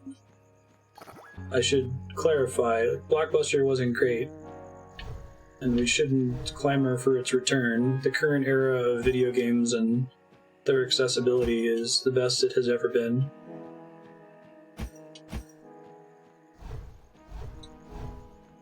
But the feeling of going there and a game that you wanted to rent still being in stock, or looking behind the other cases to see if they put the game behind the wrong case.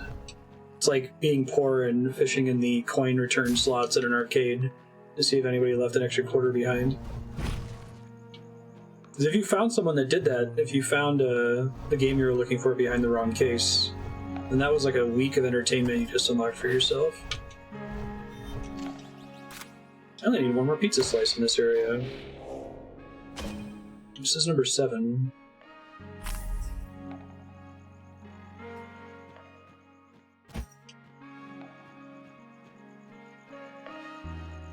It was the same for me. The PS1 rental was a one-time thing that my friend's mom did. Oh, really? I thought it was an 8-slice store. Where's the 6-slice one you're talking about? Let me see if it's on the map here.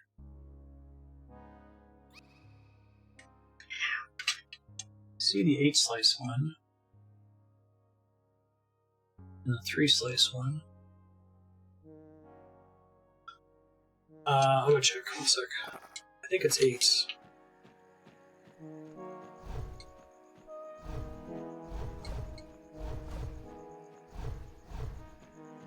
Yeah, it's 8. So I don't know where the last one is. I also don't know what you get for going through that 8-slice store. I might try to look for the last slice real quick. Are those marked on this map? I guess so. So what I just got. I guess I can actually compare those, right? So I got this one. Got this one. I think there's one here that I'm missing. Let's see if I can get it.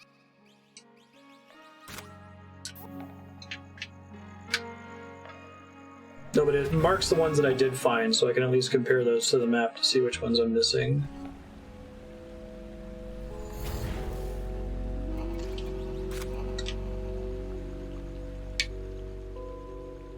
So there should be one here. No, here.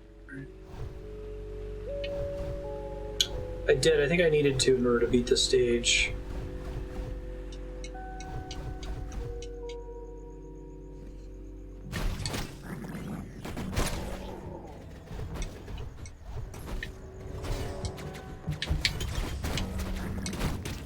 Shit. Press the B button accidentally at some point and switch off my good gun.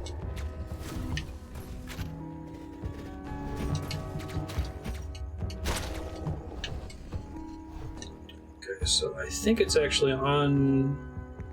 Oh no, it says it's south of this screen. That doesn't seem right. Seriously?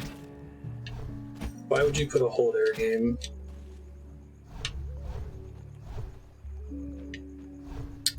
Well, that's why we've got the ability to warp from the map screen.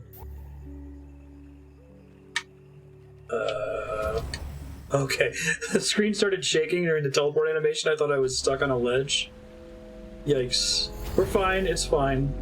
This is fine. Everything's fine. Okay.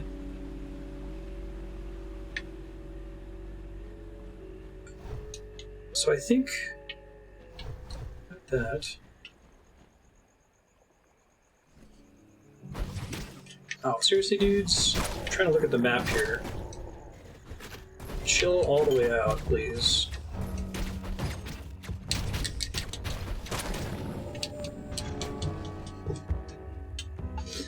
I guess, well, this thing might be underground, huh?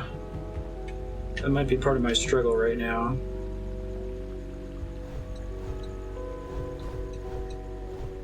Check this door really quick.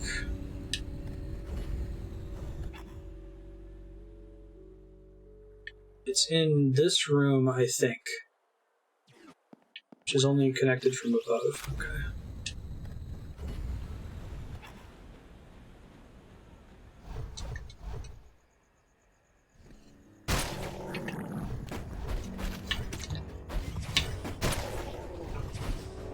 That felt pretty good.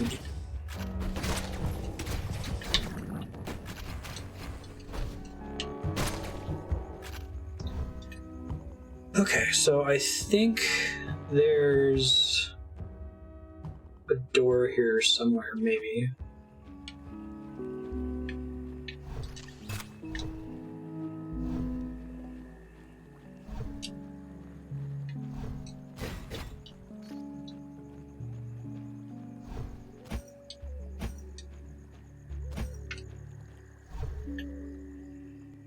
It looks like it should be south of me, and that's not like a real place that I can go to.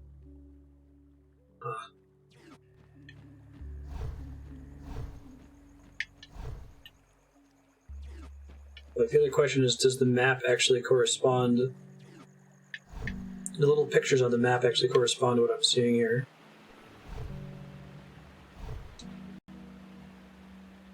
Because my character is just kind of frozen in the center of it.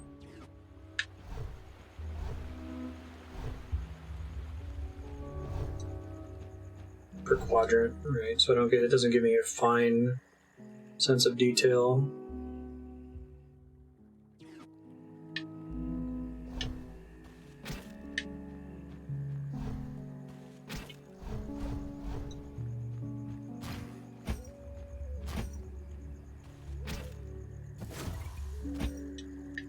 I feel like the fact that there's even a gap here suggests some kind of secret, but.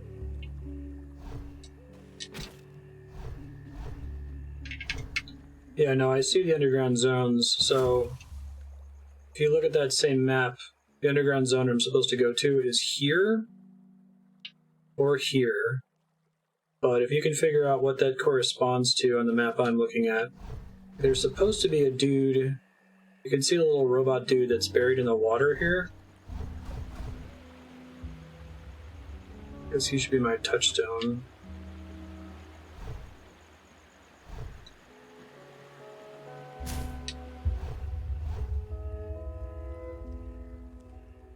It says it's like due east of the robot's shoulder or due west of the robot's shoulder.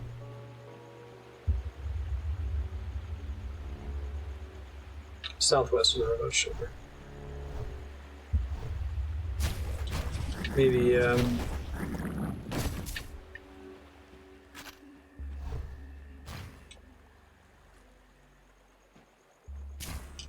should be left of where I am right now. It does. It's this little guy right here. See how you can see his arms sticking out, and there's his head.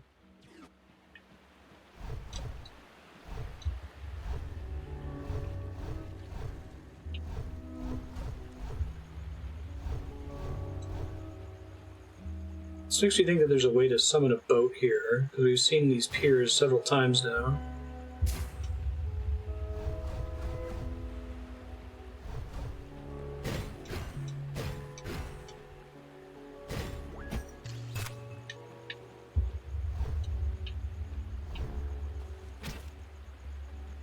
Right. See if I can find a button. It would have to be on this screen somewhere. Oh, this is the aim thing?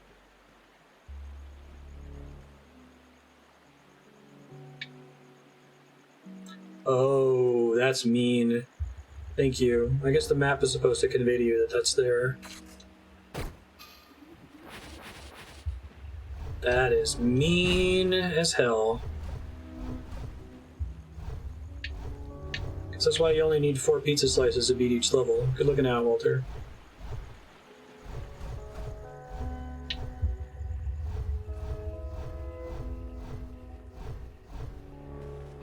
Ow. So I'm guessing the island on the east is the exit then. Okay, so we'll finally see what happens when we get 8 slices. And then I'll probably go beat the game.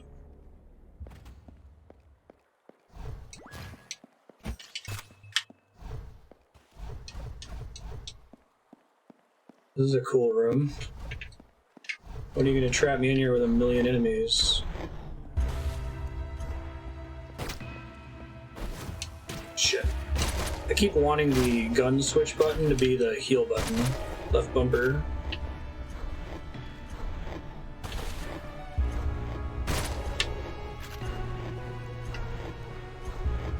Probably going to spawn in the southeast corner, right? Yep.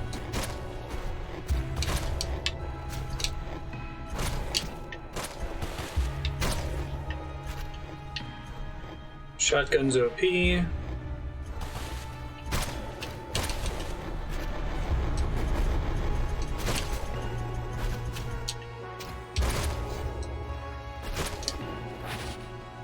Sweet.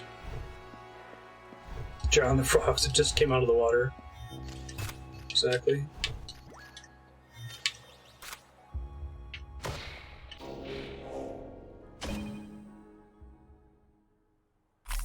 Alright. First ever 8 pizza slice square.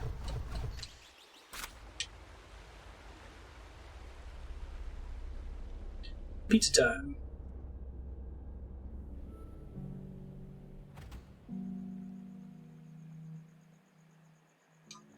Sorry.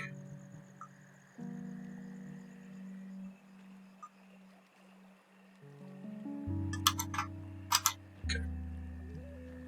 Was an alternate island exit.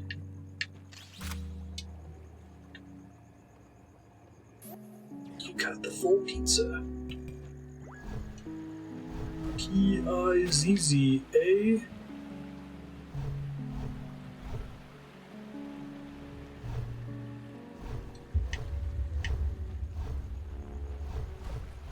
Yeah, I was confused by that too. I didn't think I could walk down. It took me a second to put together what they wanted me to do there. Alright, so the pizza was... God, I don't remember how to get back there.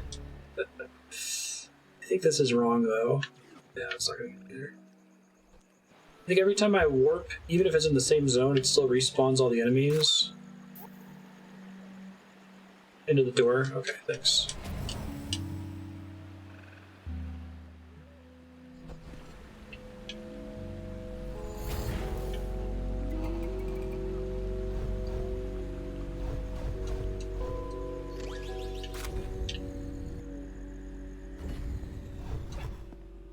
Did you get an extra boss fight for doing the 12 key door or something?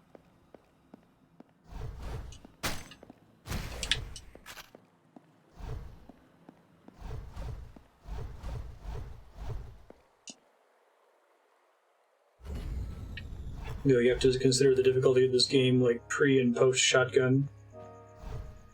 Oh, like a horde mode? That's cool. Like, that could be more difficult than a boss fight.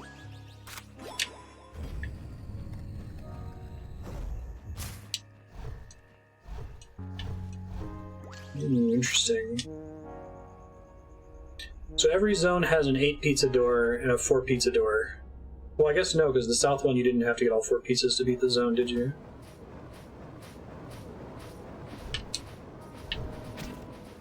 Oh, rude.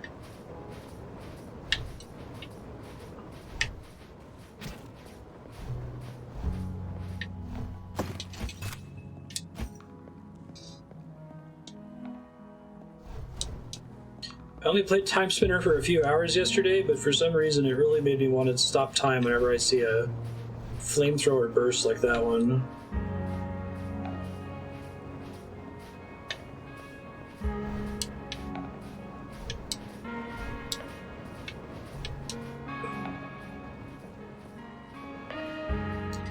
Way too much fire down here. This would be way too expensive to maintain.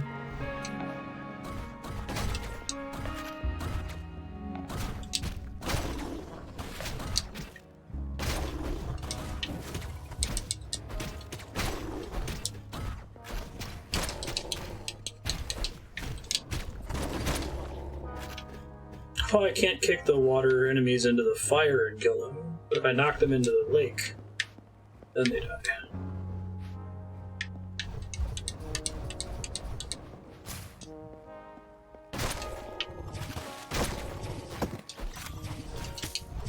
Oh god, exploding assholes, get off me! Ah, I gotta do this room again. You know how game mechanic works and you want it to be in every game. It's really good.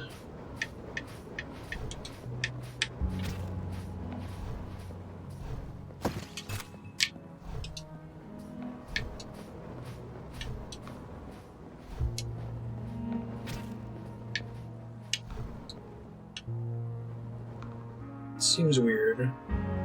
Is it so that I can see that there's a switch over down that way?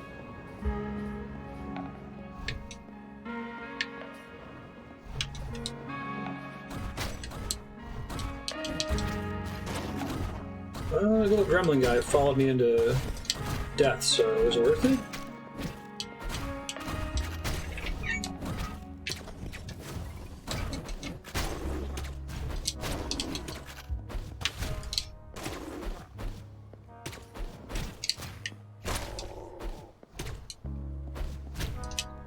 Okay, so I really do think that guy, that boss from earlier, Scythe, would have counted as a projectile for the purposes of refunding that.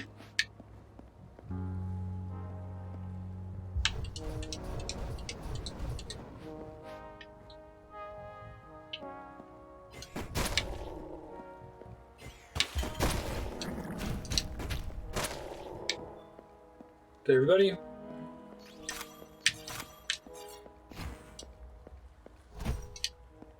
This is a pretty big area to be locked behind an 8 pizza door. I'm actually really curious if they have metrics on how many of these people have done. They probably need to use achievements for that. I really like that use of achievements by developers to collect metrics on like who actually beat the first boss.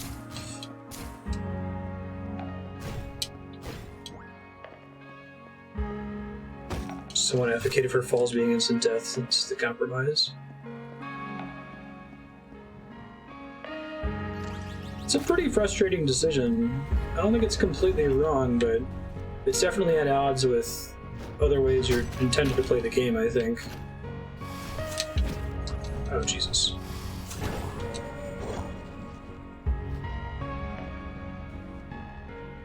Explore and look for secrets, but not if you're going to fall off an edge, because then you'll die.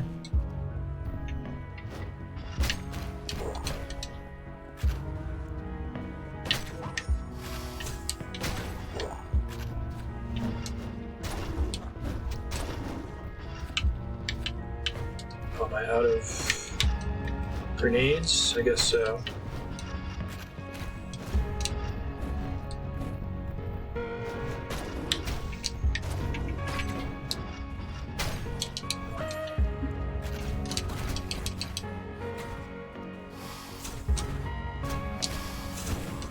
Whoa! Okay, there's 3 of them. 800 dashes, kind of like the 100 super jump thing in Mario RPG.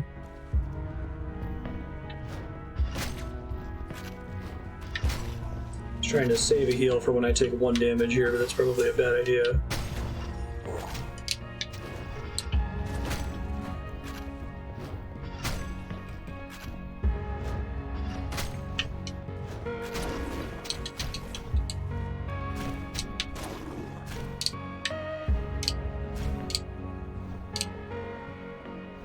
He's running away, poor little guy!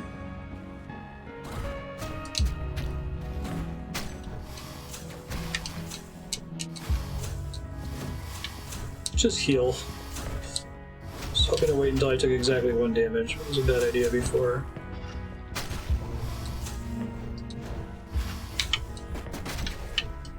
Nice.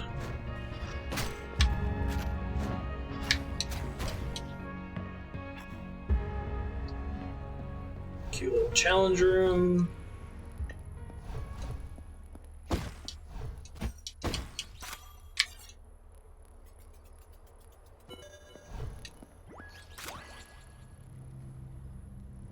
Ooh, new gun. Well, that's a good reason to explore these things. Is it this one?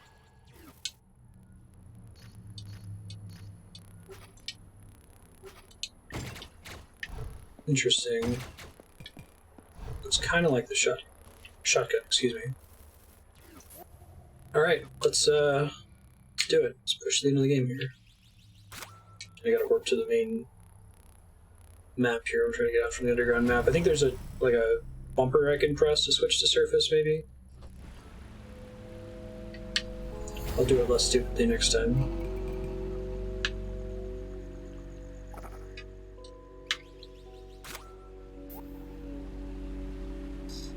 I did the 100 one earlier, but 800 is something I would have to do off stream.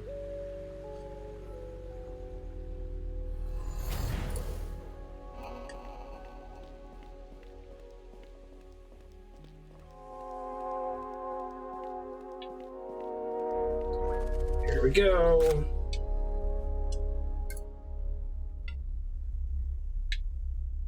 Hey, Benedict. You kitty's very hungry. Oh, much good footage of him, and he decided to be a dick. Finally, it's the long elevator.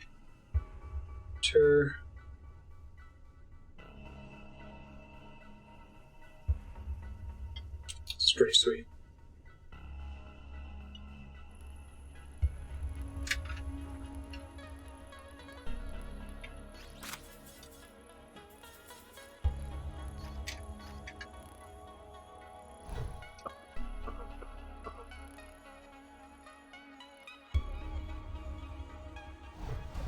Not looking too hot.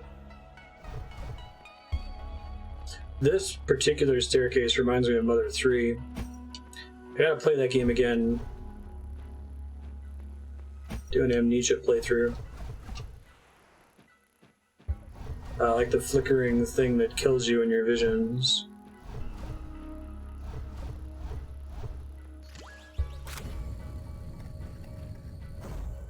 Very cool long hallway.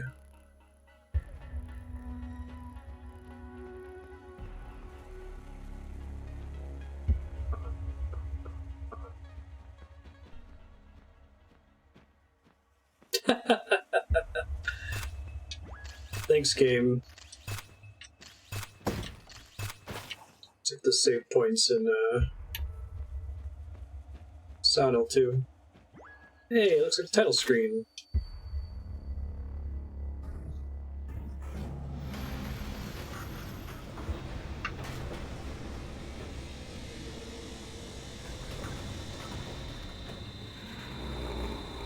The ultimate D8. Don't be coughing now. I've been building this guy up for the whole game.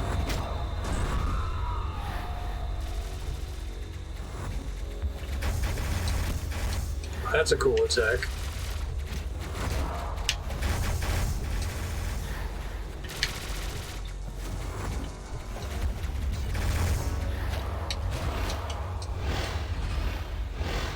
It's also a cool attack.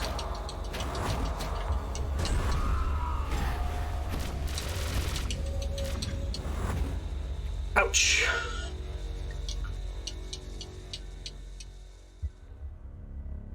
Hey, that did make me pick up my health pickups again. Like the boss just respawns too.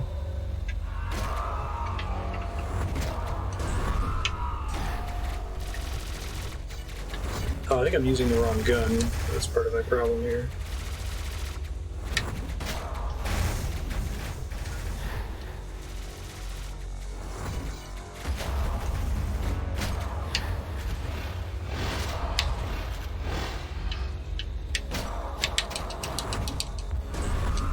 I love the little, there's a slight telegraph there when he teleports.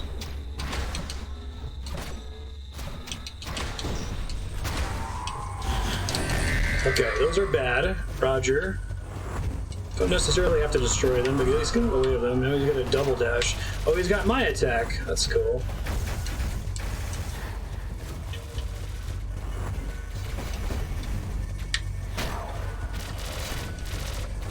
Oh, now he uses a little ground attack at the same time. Full Pizza area gave me a new gun. Kind of like my shotgun, but not as good.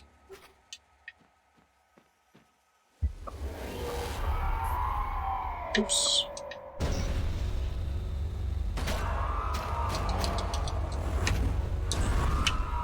I love that little flash telegraph. Like, you don't quite have enough time to respond to it, it looks like.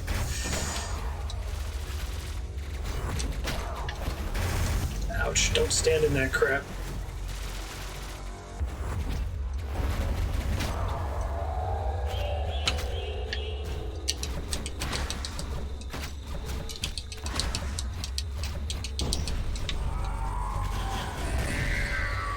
Okay, don't need to waste ammo destroying all of them. Destroying some of them is definitely a good idea. This is a cool boss.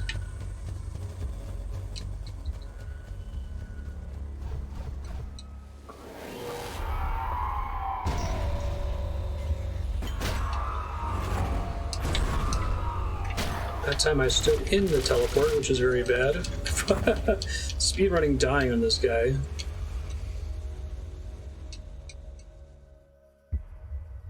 I had a good early run.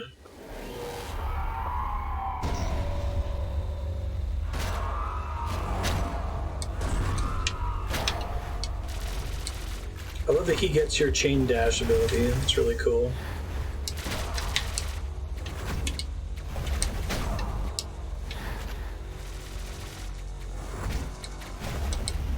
I'm not clear on what causes you to regenerate ammo. When you dash into it, sometimes it doesn't count.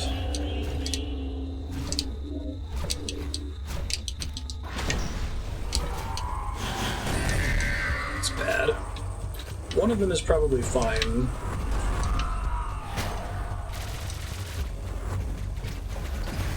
I think it's about dashing late, maybe? It's like at the moment of your dash you absorb, but you don't absorb mid-dash.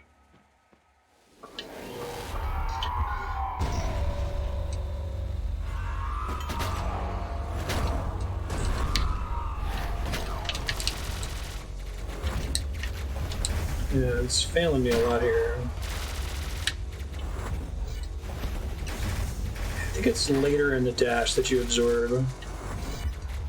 That seemed to work better. Okay. So if you dash too early...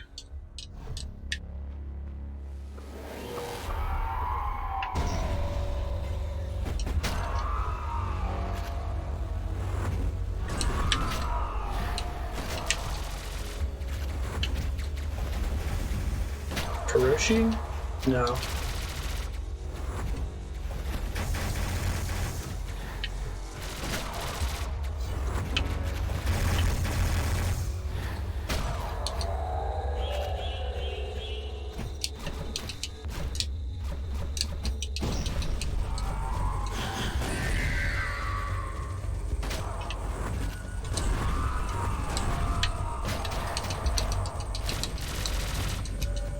Lame. Should have gotten out of that in time.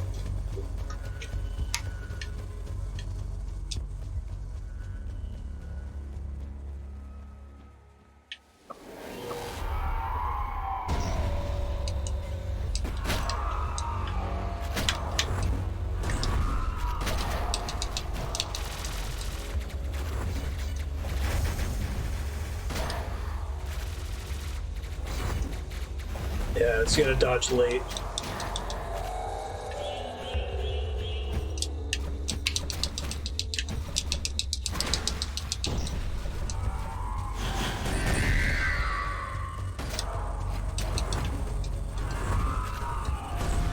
Oh, he dodged down. Unexpected.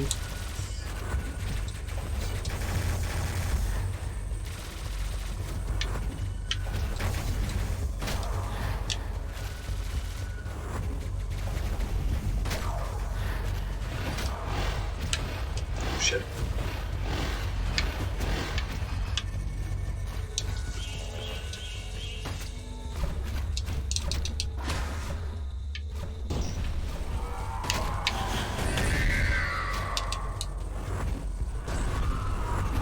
Do 3 now, or just 2? Okay.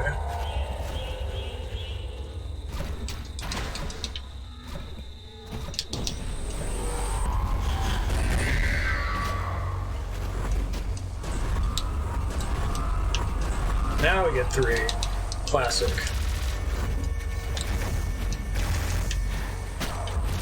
Oh, lame. The end of this fight is awesome.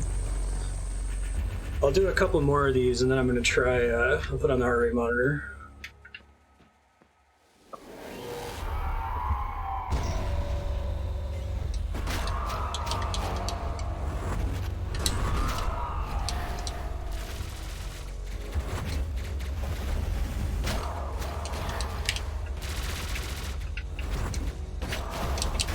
I'm still struggling with absorbing. I feel like I'm nailing it like 60% of the time. When I miss it, it really screws me up. Speedrunning dying.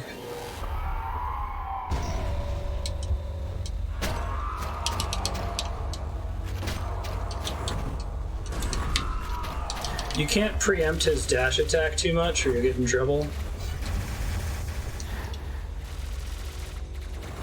I keep trying. It's a bad idea. Because he tries to dash wherever you are. That attack too, I keep trying to preempt. Okay.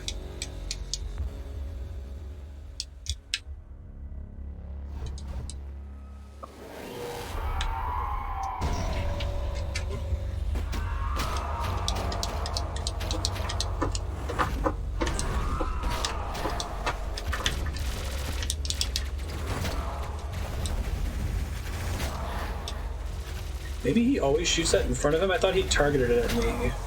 Oh, that adds a lot of context for that attack then.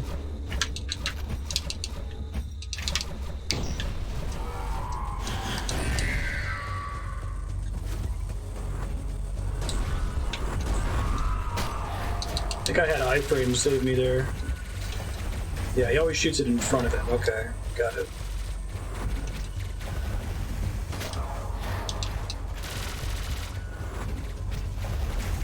So he wouldn't shoot down there, okay.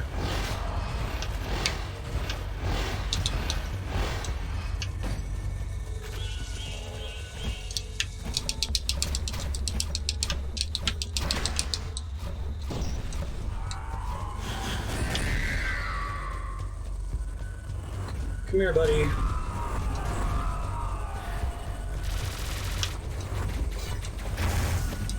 Oh no! Phase change.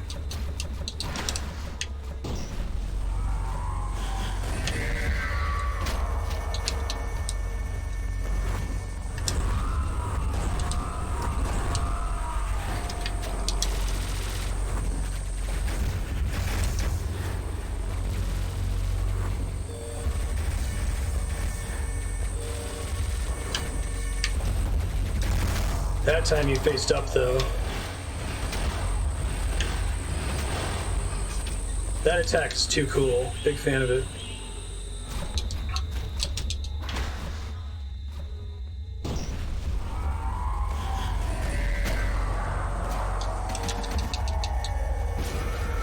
Should have turned on the heart rate monitor. It's going pretty hard here.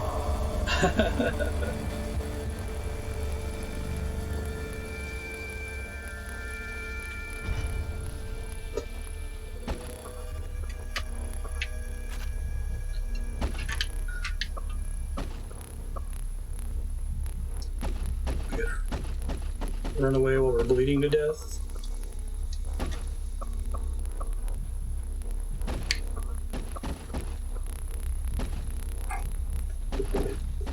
Metroidvania escape.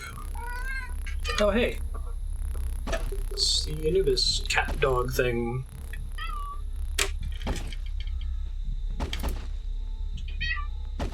Just in case there's more shenanigans after that. I'm trying to come.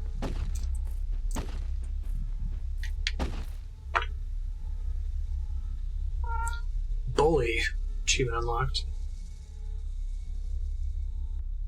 I could have chosen to spare the thing. That's why it says bully. Benedict.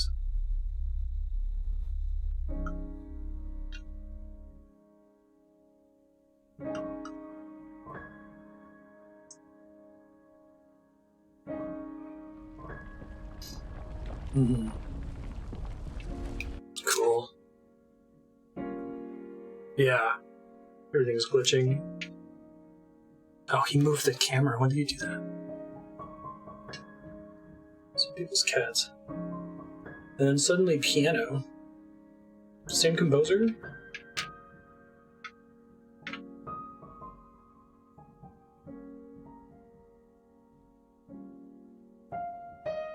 Thanks, doggo. Oh, they were eating more mechanics. I'll turn it off.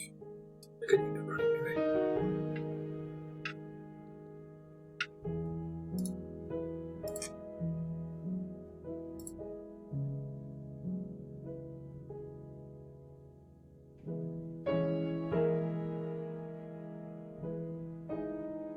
Aw, our main character.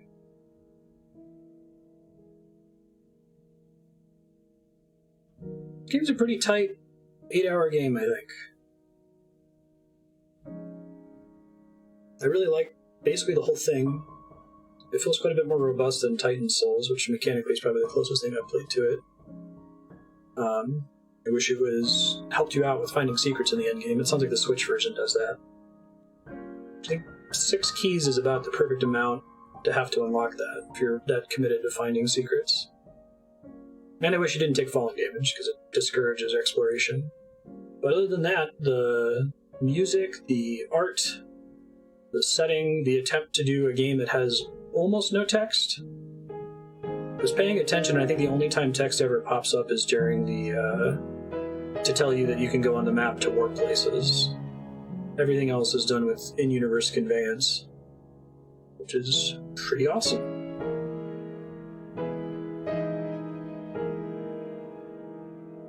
How much is this, like, on Switch now? It would probably affect my recommendation. Look at all this text. They saved it for the credits.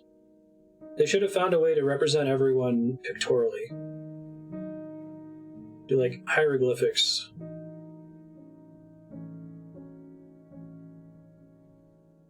Wow, 60 FPS conversion. Was this game not developed initially in 60 FPS? I feel like it running so smoothly is pretty critical to the experience. Yeah, only lets you read the credits if you found all of the tablets in the game.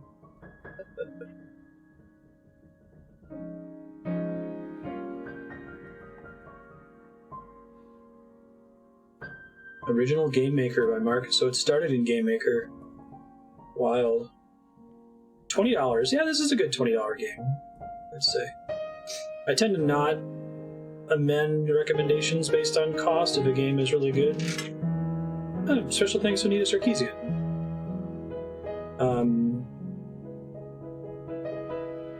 No, I'll pay $60 for a 5-hour game if it's an absolutely incredible 5-hour game. I think $20 is a good price point for this one. What is it, Hollow Knight that charges like a criminally low amount for how good and how long the game is? You know, you guys could have sold this for like $60.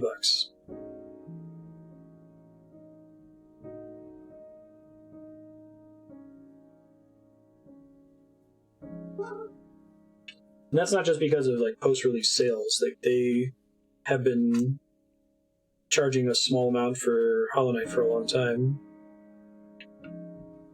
That's insane. When I was thinking Hollow Knight is criminally underpriced, I thought it was like $20.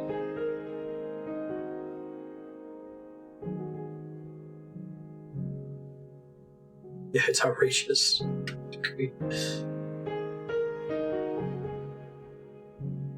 Crosscode's $20.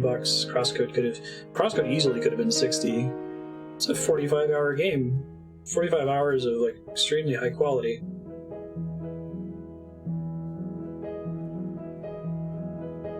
Yeah, I think price point reviews are helpful. Like, I would have played this or recommended this for this dollar amount.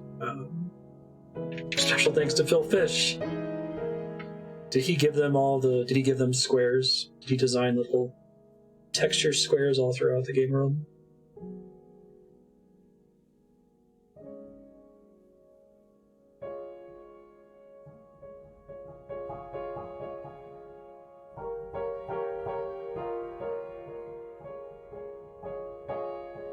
It has to be a pretty big Tim Schafer.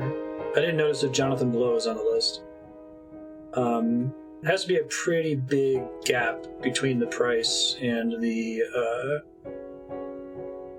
value for me to be really upset.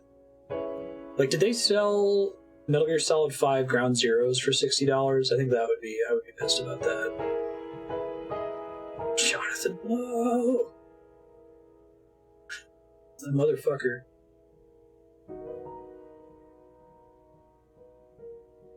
And that might be one of my favorite moments in streaming. The puzzles inside the mountain in The Witness. Where I was sitting there looking at it with Andrew, and I'm like, this puzzle looks normal. What's the catch? And I start to push the analog stick, and the thing starts spinning. Jonathan, oh! Oh, wow. Hey, thanks, game. They gave me a scroll modifier, I just noticed in the bottom right corner, once the Kickstarter backers showed up. Otherwise, this is going to be like Horizon Zero Dawn, God of War 2018 level credits. That's actually a nice way to do that.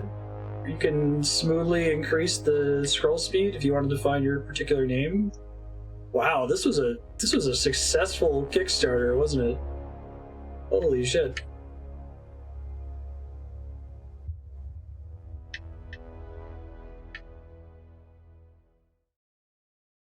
$40 at launch, yeah. I feel like Ground Zeroes is a $10 game.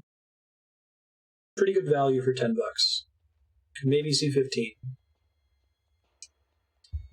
Oh, Boss Rush. Nice.